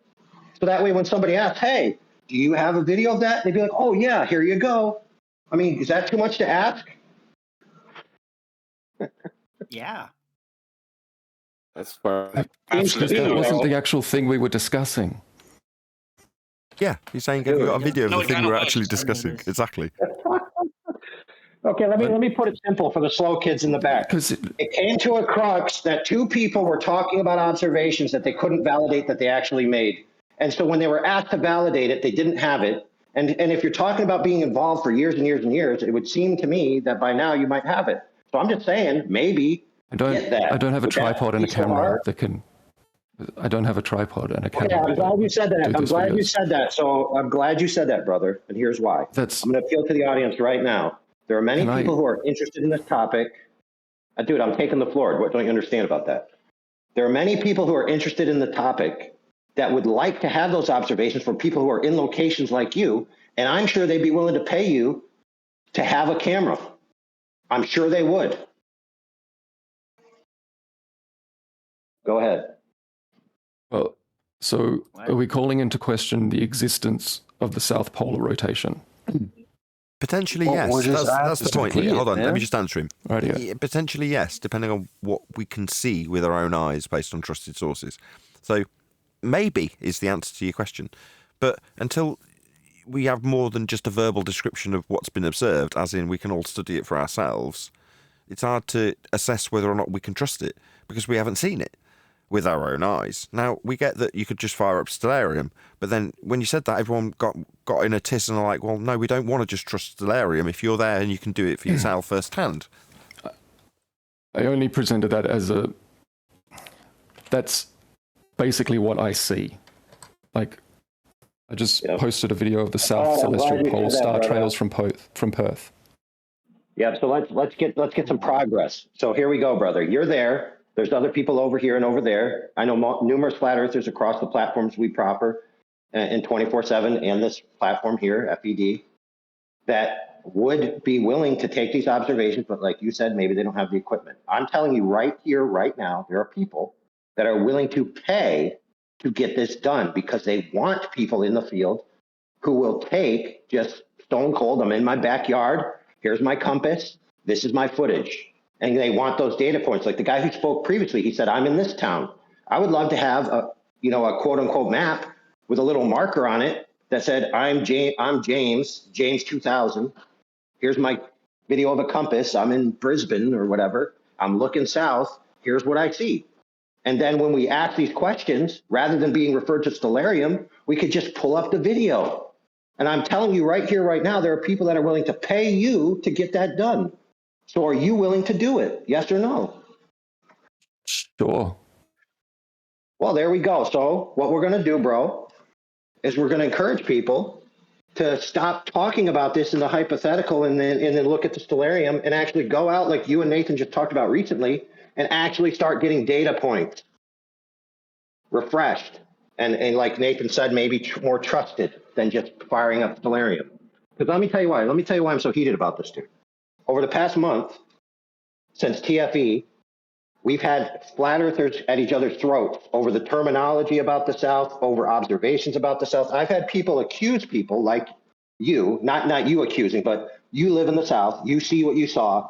I've had people accuse people like you of being a stone cold liar, straight up liar. So you would say, I see this, and they'd say, no, you're a liar because that's not how it works because of this phrase and that phrase. So a lot of times it could be settled by just having the video of what you saw.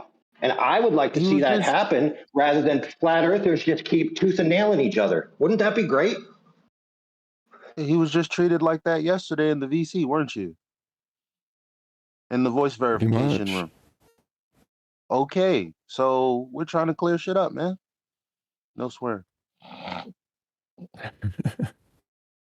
You know what I was interested in, just from the back and forth, and AI makes a good point. I mean, no one can disagree with what he just said.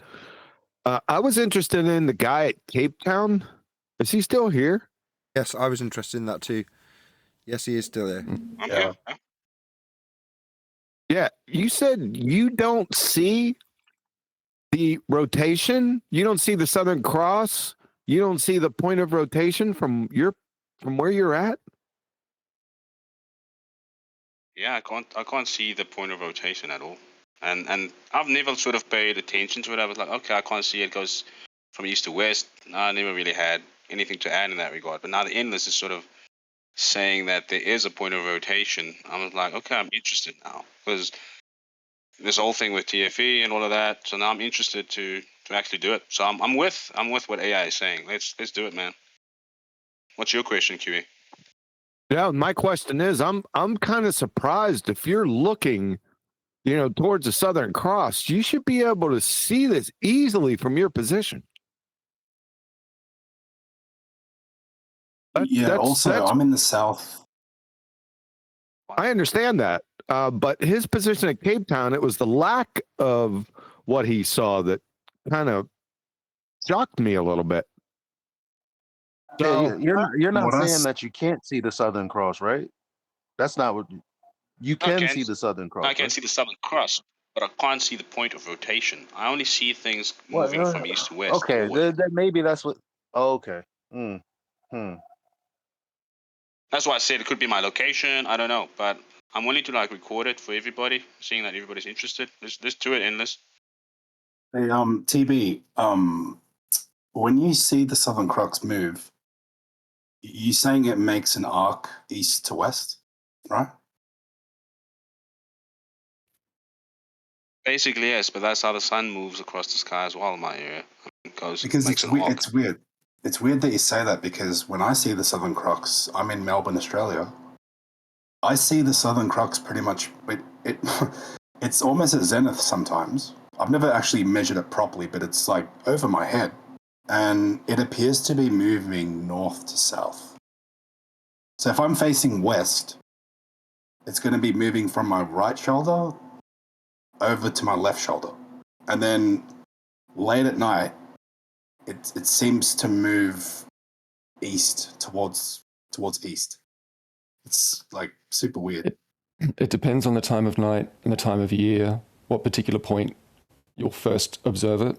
But if you, during the middle of winter when the nights are very long, if you observe it every 3 hours or every hour and you just make a note of where it is, like it rotates around a point. Yeah, so it's not. It's It's not a. Is it not a tight circle? It's more of an arc. It's From what roughly I've equivalent to seen? the Big Dipper around Polaris. Roughly equivalent. I'd like to get a good You know time what's funny lapse is- down there. I've seen a few that were questionable. I just like that. I would really like that. Would I pay for it? No, but I'd enjoy looking at it. Look, Yeah, we can carry go. I on. mean, we can talk about this all the time here now, and people's going to try to sort of think about it, how it looks in their head, etc. I don't know what you guys are seeing in Australia or Tasmania, wherever you're at. But let's record it, and like AI said, let's bring that to the table so everybody can have a look. Yeah, Like over the course of a night, have you spent any amount of time like making a note of where it is in relation to south? Did Yes, stay on a holiday in once. Somebody did stay in a holiday South Inn. African. It would be At Oakley, beneficial. yes, at Like, Oakley. it would be beneficial, like other people said, to get a compass right and make sure you're pointing right at or close to the point of rotation and make an annotation with the so everyone can see the compass on where you're pointing. Your location, a compass, and what you're looking at. Time lapse. That would be outstanding. Be sure to shit up a bit of light, some nice mood lighting. I'll paint. Background music's I'll optional. paint your but, fence as you know, well, eh? Put some effort in. I'm a pretty crappy area, but I'll see what I can do. Let's do that. So Adam wasn't impressed. He left. I was just going to ask Endless. Do you sometimes do you see? Can I explain this? So, is the Crux ever north of you? Because you're in Tasmania, you're more south than I am. Is the Crux ever more north than like when you're looking at it? No, it never gets. It never gets to like even a zenith position for me. It's The highest. It's so weird, dude. Because I got to record it properly and like. The highest it gets. The highest it gets to is about 70 degrees for where I am. And its lowest point is How are you measuring that, by the way? Because I want to do the same and just compare, maybe. just roughly using my like fist. Essentially, like that gives you a certain amount of degrees, and then its lowest point is about 15 degrees above the horizon. So it goes between about 15 and. So you're saying you can mark zenith above your head and then move your fist at arm's length. Yeah. Okay. After the same. So every fist is what again? 1 degree? How much? Is it 5? A fist at arm's length is 5, I think, or 10 maybe. I got a big fist. It doesn't matter because it's a relationship between the length of your arm and the distance from your eye, on average. Oh, okay, cool. Yeah. I must have long arms then. Right. I So mean, shopping there will be a list. bit of a So hold on a an error second. bar. Hold on a second. I gotta make the shopping list. So shopping list, accurate angular measuring device. Okay, that's on the list, right? Keep going.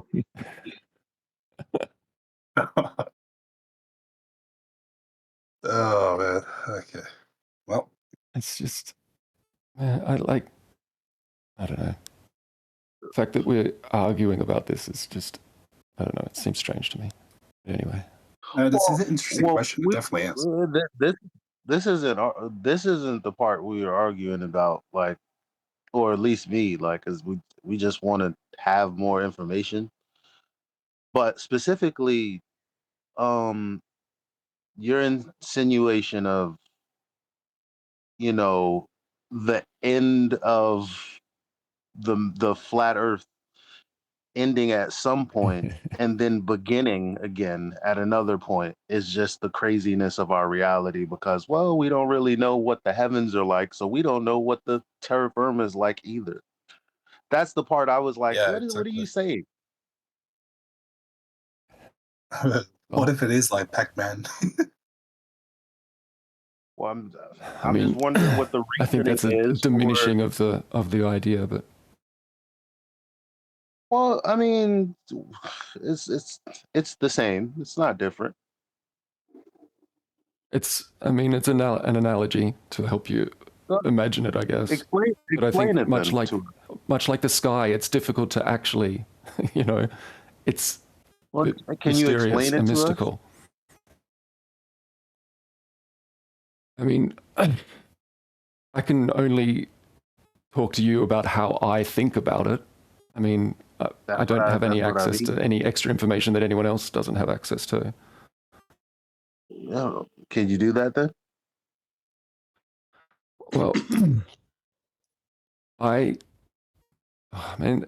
just going to get chewed out for speculating crazily about things that I can't prove. Just say what you said yesterday. I think the base unit of reality is information. And I think essentially there is a database and the world is rendered to us based on our position on the surface. And I think there aren't really boundaries as such. There is no edge. I think the lines of latitude converge in two places. So basically what you're saying is you think the Earth, the heavens at least, are point of view specific, right? Kind of like if I'm at the beach and I see that line of the sun setting going across the water, it's going to be coming towards me. My friend next to me doesn't see my line going to me. He's going to see his own point of view specific. Is that what you're kind of saying? Well, I mean, I think there's multiple systems at play. I mean, you've got the stars, then you have the sun, and you have the moon, and then you have the terrestrial situation. I think there's correspondences between them, but they are separate in a way as well. Like even how the moon is always like kind of facing you kind of thing. It's interesting as well. Yeah. You got a problem with the no edge. There's got to be containment. So you're going to have to shore that part up.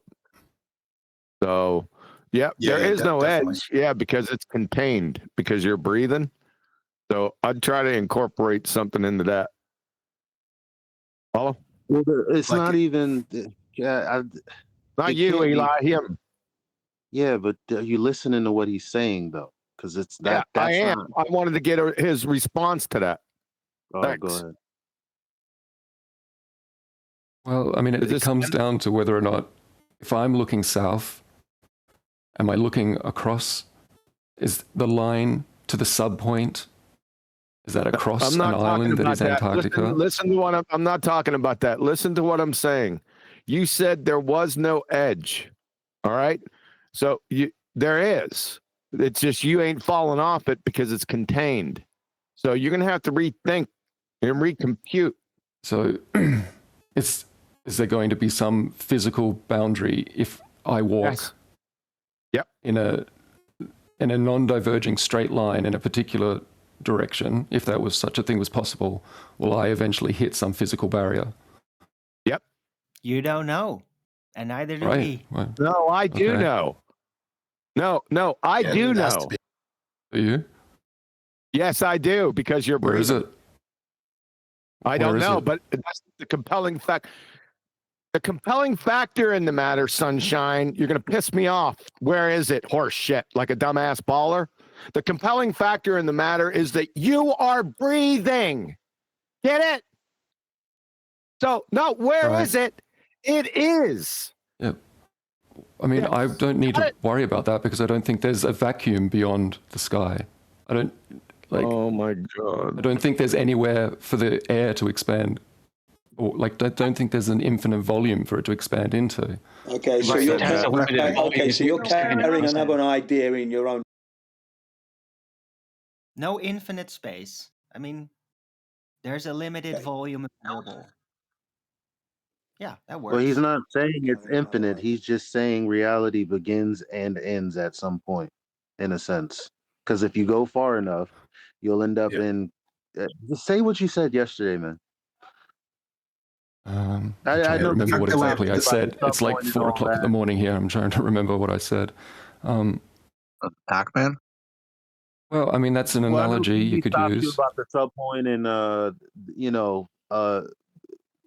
that being a specific, like a distance across the plane of the earth, and how it would have to end up back in the north somewhere, right? Right. If I go south in a straight line, I'll eventually go north in much the same way. If you go north from London, you'll eventually start going south.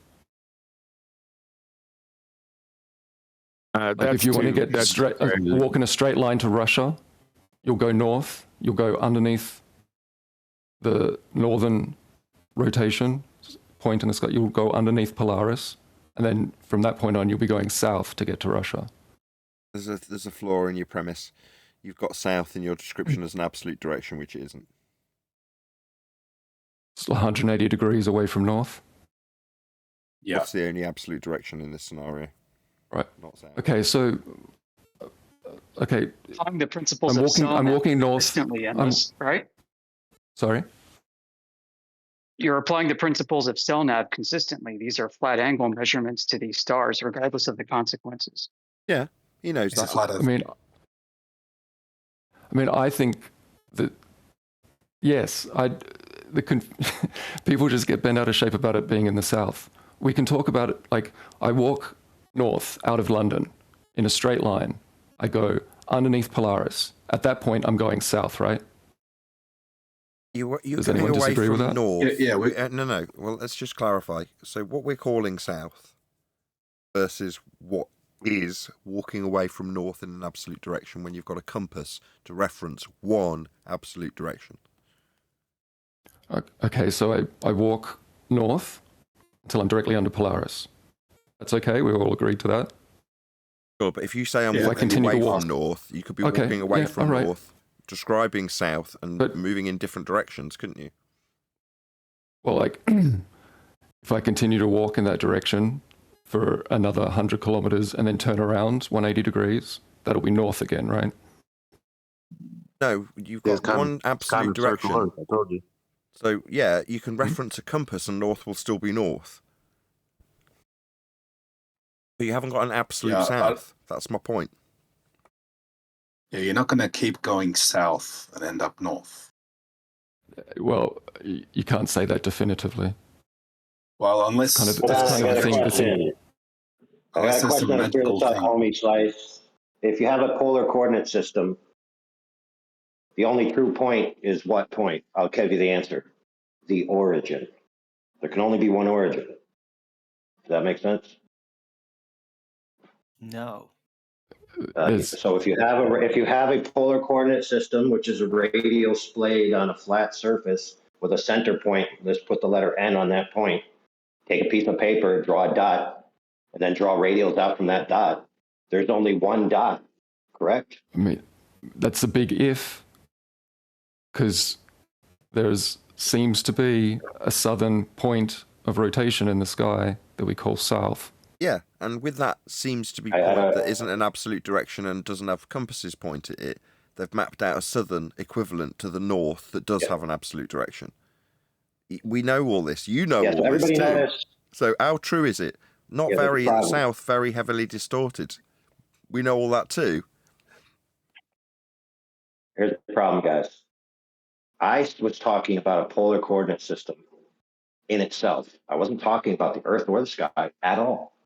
Notice how he replied with something that wasn't actually logically appropriate to what I was saying.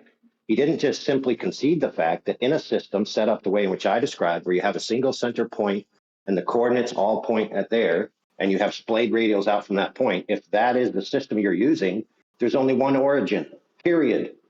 Can't be otherwise. Do they converge at another point, though? Do they converge in two positions? If it was apparent and a reflection or whatever, I mean, could be, but it's apparent. Like, I don't think it's even actual.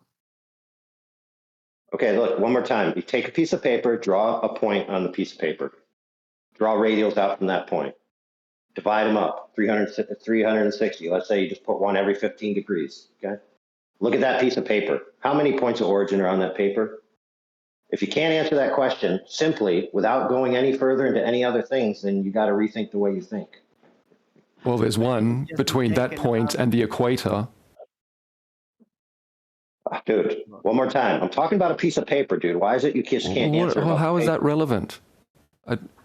Sure, if that's how you're constraining the point, then sure. If you've decided by definition that there is going to be a single point and you're going to draw concentric circles around it, okay. But how does that relate to reality? Dude, you tell me. It's a claim. When you say that, AI, it's a claim that the Polaris has an absolute GP point, which it doesn't. It's just cardinal north. And if you then project the entire map system centered around the assumption that Polaris has an absolute GP location above the Earth, then you're going to have a disk map projection. But it's based upon the false assumption that it has an absolute point above the Earth. That it is okay, what if it has an absolute minus the probability of 0.00001? Then could you make a center polar projection? Only thing that's relevant. Oh, really? So then why, if it's not relevant? Visually, yeah, fair enough. When you have it in the sky visually, you see Polaris. Then you take directions east and westward, and you move in a straight line. Yeah, and if you then see suddenly the angle of you to Polaris starting to shift, well, then you might have a point that maybe Polaris has an absolute location above the Earth. But I don't think it will do that. I think that the angle to you, the observer, will remain exactly the same as you move in a straight line east or west. That's what I think happens. Yeah, because I think that's Polaris fair. is an apparent cardinal direction. But here's the problem. I said put a dot on the paper. I didn't say make an inference about a star and then relate it to the paper. Well, so if you're on a landmass, listen, if you're on a landmass that's flat and you decide by arbitrary convention that you're going to decide that this point on the ground is the point of origin for your coordinate system, and it just so happens to coincide loosely, however loosely, with a star that you can then merge together with your coordinate system, that doesn't change the fact that your ground-based coordinate system has a single point of origin.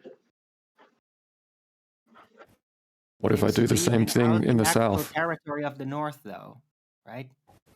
Because it don't end. If you pick another point of origin in another location, then that'd be a separate point of origin, wouldn't it? Let's say you did those two, Do they share the same equator? Uh-oh, endless. Good. If you have a piece of paper, right, and you put the 2 points of origin, you have splayed radials on them, then the idea of an equator would be like two converging waves touching each other. It wouldn't be congruent, dude. Hey, we can all agree it's a mystery, okay? This is why we're not allowed. This is why they've drawn a circle at the 60th parallel south and said, you can't go beyond here. And you know why? Because listen to us arguing, dude. This is why. Whatever's beyond there is freaking amazing, okay? And this is what they don't want us to see. Or it's just an island of ice in the middle of an ocean. Yeah, with a couple of pyramids, that's all. And like, yeah, golden, I don't know, spacecrafts and stuff. No. No gold. Oh, by the way, if you don't know, there actually is a map that exists that it may be relevant to this conversation, where the north and the south are within the boundaries of a circle, where the Antarctica is represented as an island. And I can't remember if it's called the dual polar projection or something. Any stereographic map will have 2 points. If you look at the AE map, but from the south, is that what you're talking about? How it like actually puts the, Antarctica as like a little continent? It's all like distorted. No. Yeah. It's. I mean, that's just the You south can't have polar 2 projection points. of the AE map. You can't have two terrestrial Antarctica's points. highly reduced in size. Oh, you can't have two terrestrial points. If you understand the origin What's and that? the layout of the latitude and longitude grid, you can't have two separate meeting points terrestrially. In the sky maybe, but not on the ground. Why not on the ground? Because of time zones. Oh, if you understand time zones. I mean, that's similar to the that's not possible. magnetic declination thing. Well, like, is there actually good proof that there are more time magnetic zones in the south? declination. This is not magnetic declination. It has nothing to do with magnetic declination. This is No, time I zones. know. I was just. I'm listening to a lot of What stuff from good Exedia. proof is there that there is actually more? Claims.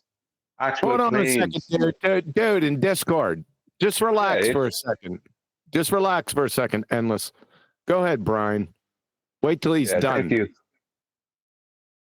On the AE map and Gleason's map, Australia is straight. I'm just going to use just Australia, but I can use Hawaii and Tahiti and all kinds of places south of the equator. Australia is all stretched out. In reality, the grid is exactly the same, but Australia is the same size, or is not that size. It's actually more correctly close to the size of America.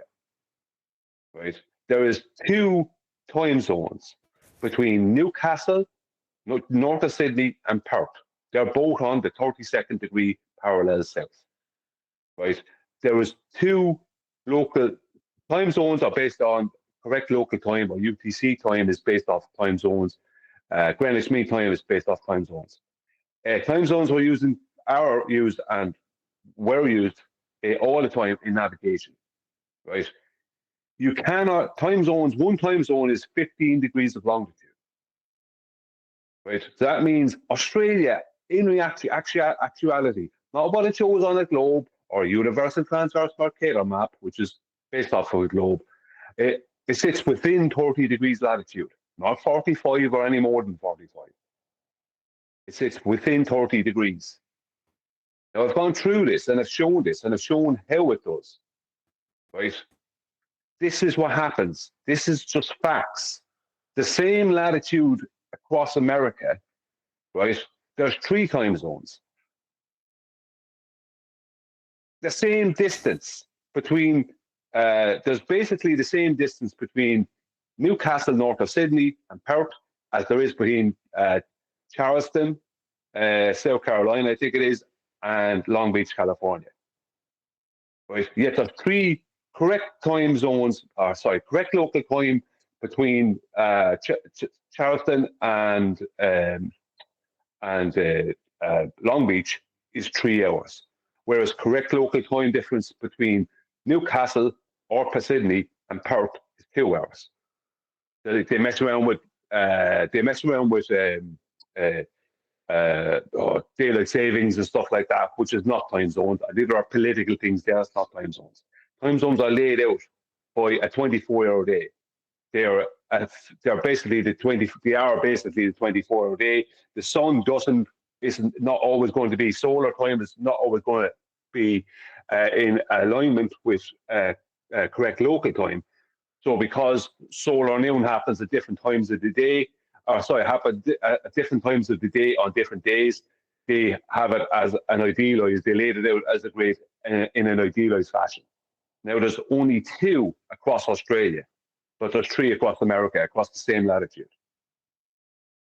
It's 2.5 across Australia. That can only happen. If all the longitude lines are diverging. So whatever you're looking at in the sky it doesn't have a connection to the ground. You don't know if there's only 1 or if there's 4 south celestial poles, as people call them, which is not actually a pole. You don't know that. People are trying to go, well, this is here, so that means that must be there. No, that's not how it works. What's happening in the sky is separate from the ground. You can speculate and go on with nonsense if you want, but you're going to end up at some point needing to use correct local time. And at that point, your whole ethos has gone out the window. Another thing I heard you say is that there isn't an edge or there isn't containment or whatever. Well, how do you explain the build-up of radiative heat that we have in the sky? How does radiative heat build up? That's not exactly what I said. Well, you're arguing for that point. It's not exactly. Sorry. It's 4 o'clock in the morning here. I'm pretty wiped out. I've been talking about this for a while. But it's not just you. I'm not going just back to pointing a finger at you. I'm hearing Arwen say something. No, I'm just trying to gather my thoughts, man.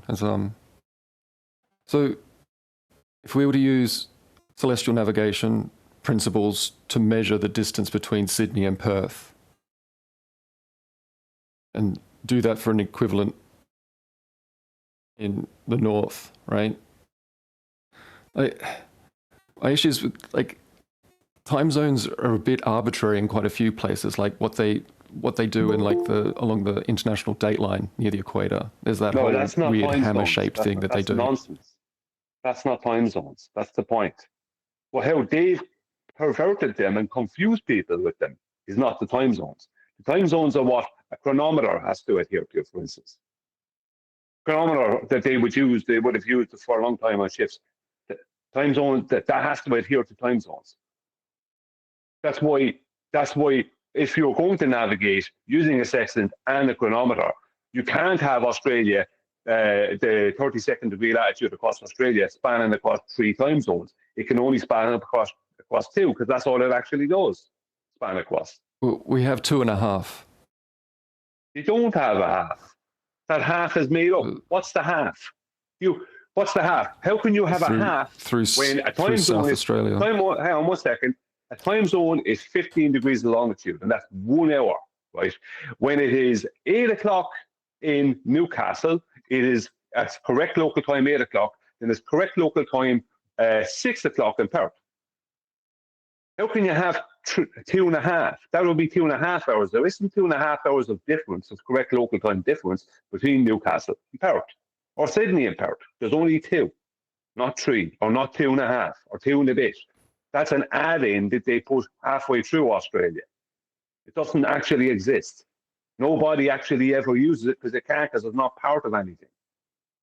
That's like saying, I could say there's 4 at that stage, but they're all half hours. But they're not time zones. The time zone is 1 hour, 15 degrees of longitude. That means that Newcastle and Perth, between those 2 points, they sit within 30 degrees of longitude. That's within 2 hours of correct local time.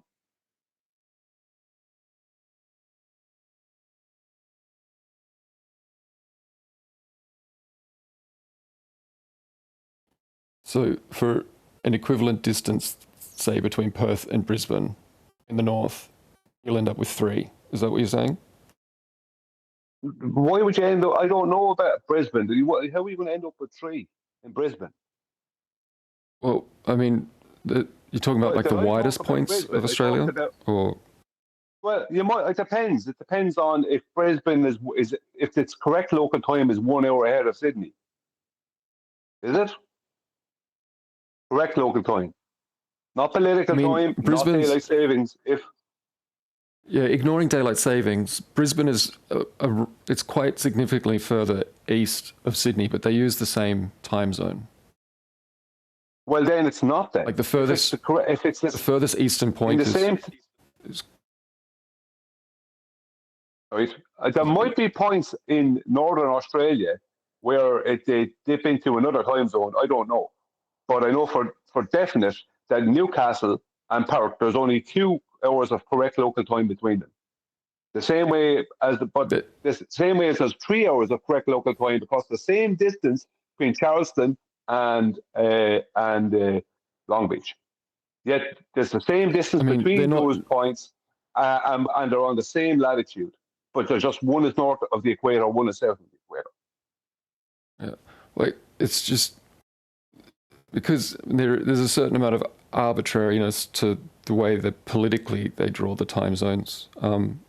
Sydney and Perth aren't necessarily at the. They're not necessarily at the. It's just. They're not necessarily at the extremities of the 30 degrees, right? Dude, you already said that. You can't do that with longitude. You can't make shit up. It's longitude. Right? They're 15 degrees apart. You can't be doing that. You just made that up. Right, but political horse shit aside, Brian already dealt with that political horse shit. We're talking about longitude. Right. Right. Okay. So what is the actual angular distance between Perth and Sydney in regards to each time zone being 15 degrees? Oh, look, I don't know, but I debated a pilot who said he flew that, ex-military pilot of 50 years, flat smacked him, and he said it was 2,000 miles. So I don't know. Yeah, but that's not an angular distance. He just asked for an angular distance. It's within 30 degrees. So it's within 30 degrees. I don't know. I think I did work out before what it was. I worked out before what the angular distance from a center. If you're talking about the angle from, let's say, from the North Pole, the angle between the 2 points from the North Pole, I worked that out before what it would be based off of the distance across Australia. Between those, between what? Sorry. I was just going to say, he said it was 3,000 miles, sorry. Well, I don't know. No, he was talking about time zones, I think. I don't know what, I don't know. But he's not. He's talking about a pilot, the angular distance, not us. He's talking about a distance from a center point in the north. Okay. Right. So what's wrong here? The time zone that the time zone that Sydney's in stretches out into the ocean almost to Lord Howe Island. The time zone that Perth is in, it pretty much lines up with the boundaries of Western Australia. So there's an extra 1,000 kilometers out into the ocean that plus 10 time zone is in. Yeah, I don't really know if it's that much or more. See, the thing is that I don't trust anything that they're telling you. Right. I don't trust what they're trying to hand you today. What they're trying to hand you today, you have to look into the past and how it was used in the past. Right? That would make sense. That it would definitely, like, between Newcastle and Perth, there isn't 30 degrees of longitude, but they sit within 30 degrees. Yeah. And the sun passes north, right? When it's going across Australia, it's passing north of Australia all the time, regardless of what latitude it's at. Even though the latitude system is not connected to the sun. But whatever latitude, we can kind of say it's over at the time. It always passes north. The Tropic of Capricorn kind of passes about 2/3 of the way up of Australia. Yeah, but that's Carnarvon and that. It's still passing north of the 32nd degree latitude. Sorry, I shouldn't have said Australia. I should have said Charleston and Perth.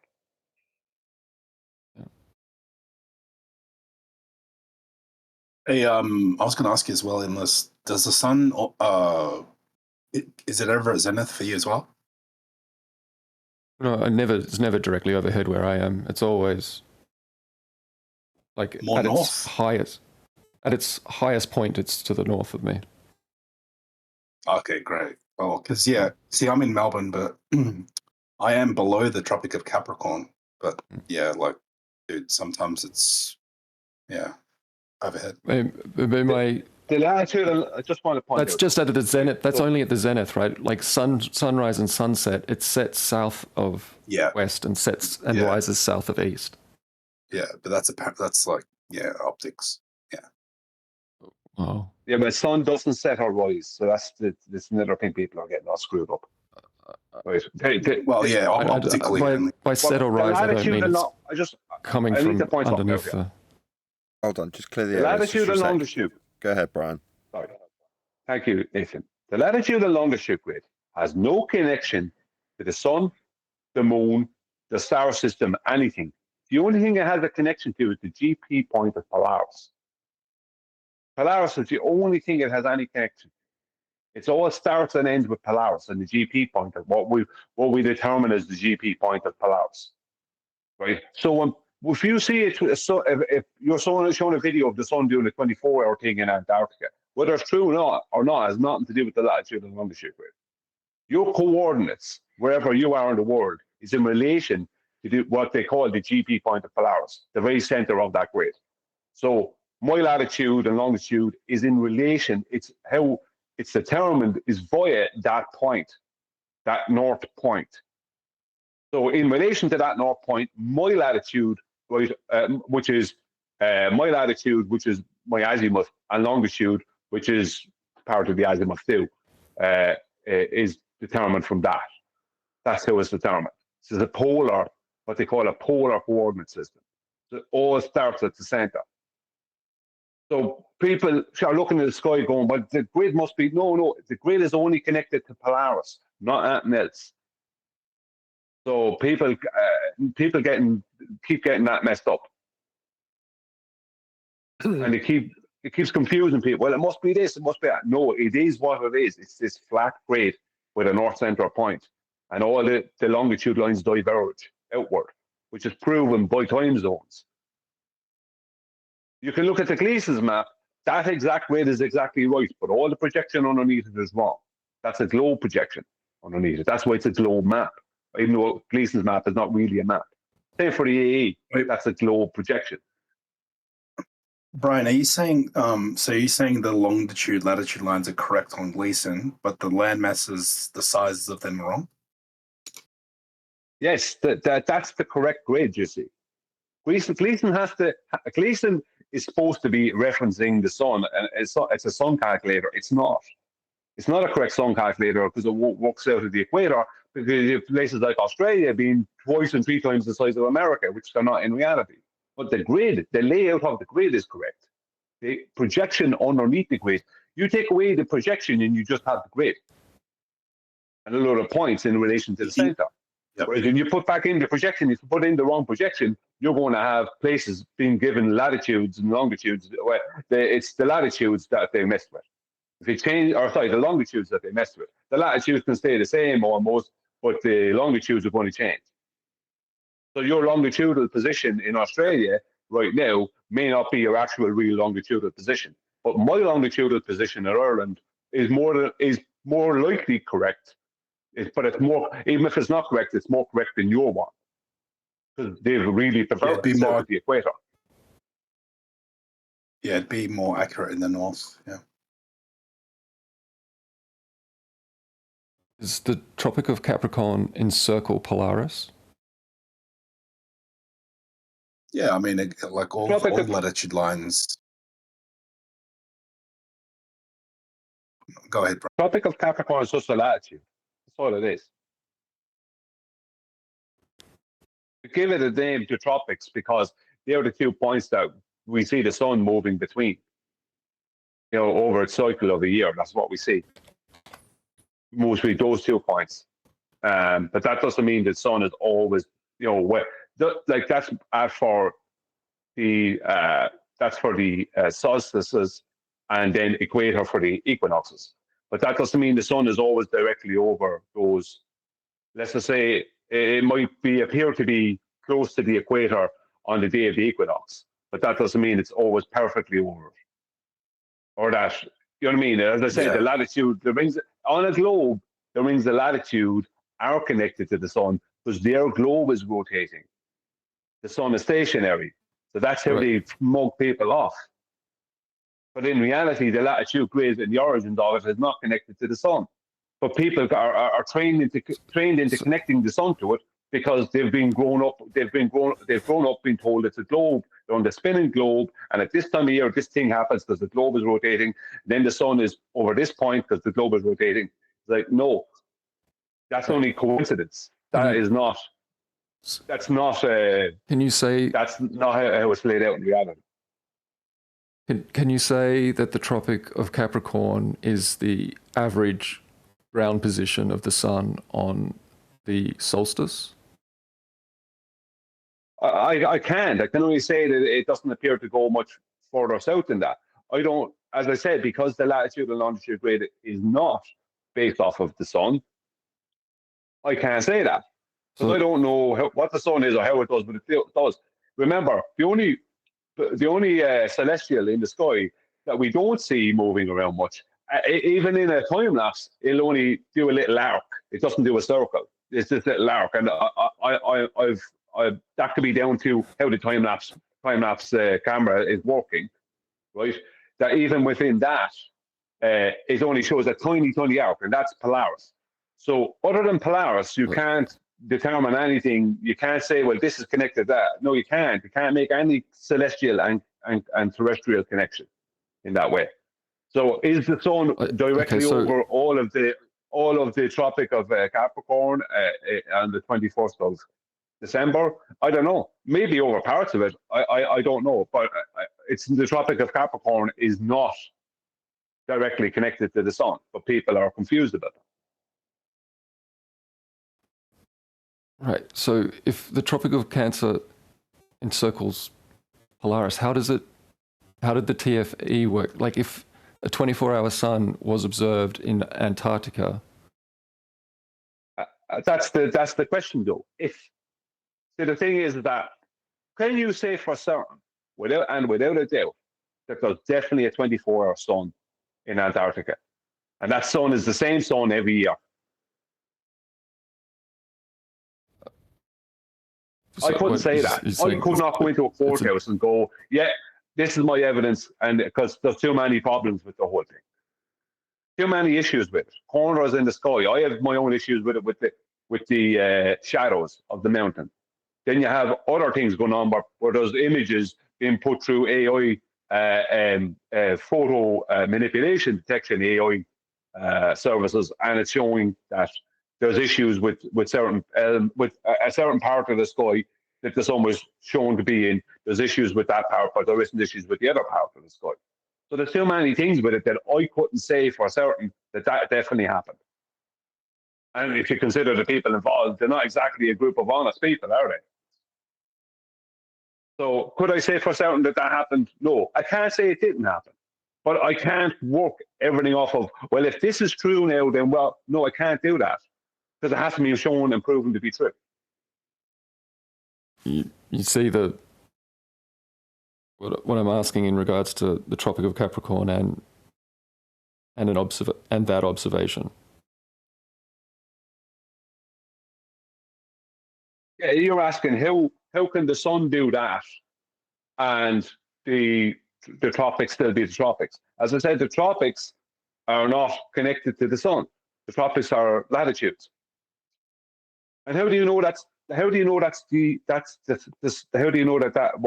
that was true, how do you know it's all the one sun? How do you know that's not even a separate sun? There's a guy called Paul Cox. He's an astronomer. He's pretty famous. And in 2017, he came out and said that there was a second sun. But NASA don't talk about it. In 2017, no connection to us. He just said it as an astronomer, that there's more than one sun. So The point is that I don't know. I couldn't even prove that there isn't just one, that there is only one sun. I couldn't even prove that. Especially when you have astronomers who are well known coming out and saying things that there isn't just one sun. I don't know. Brian, I don't know what's going on up in the sky. All I know is that how the latitude and longitude grid is laid out, and how time zones work, and how it's laid out terrestrially. Are you more comfortable with the idea that the Tropic of Cancer is the average position of the sun on the northern solstice? Because you were saying latitudes in the north, I don't know. You're more comfortable with. I'm not more or less comfortable with anything. I don't know. I don't know if the sun sticks to having a GP So what directly about high altitude over that buildings? Hang on, latitude. what about the? Sorry to cut in there. What about the Eric Dubé's best high altitude footage, where you see the sun and the moon together above the flat Earth? Have you watched that video footage? You can see that from How does that connect to this conversation? Yeah, we're talking about high altitude though. From a high altitude building, which 21 miles off the Earth's surface, or thereabouts, yeah? And you see the sun and the moon, and there is no second sun or another moon. Just two objects is what you see. So that's all right, but we don't know where the proof second enough sun that there can only be one I sun. mean, well, you don't know, but that doesn't mean you can't see all of Earth, can you, from that height? You don't see all of Earth. You see a good portion of it, but you don't see all of Earth, so you don't know. Brian. Yeah. The second sun, we don't know if there is a second sun. I'm not saying that there is. I'm saying this astronomer, this guy Paul Cox, said it in 2017. If there is a second sun, we don't know what its path is, or how it does what it does, Brian, or why it's. I don't know. You know what I mean? So I can't answer about that. What was his rationale, though? I mean, he's a pseudoscientist. He said there's a second sun. I could say there's 18 of them. What's that mean? How does he know there's a second sun? Oh, I'll raise you. It's 27. It's 9. Number 9. 9's very important. Don't mock Brian. Can I make just one point really quickly? No, I'm going to round out. I'm really sorry. Unless it takes 10 seconds. Yeah, okay, well, I put an image in Master B. On the left is Venus from my P1000. On the right, it's a solar eclipse. They look exactly the same. Okay, and? I don't know. Interesting. Talking about suns. Okay. Well, on that note, a huge, massive, enormous thank you to both my Discord and Jupiter's panels for making today's after show possible. And of course, a massive thank you to all of you for liking, commenting, sharing, subscribing, joining as a member, and all that good stuff. I've been Nathan Oakley, and I'll see you all in the next video.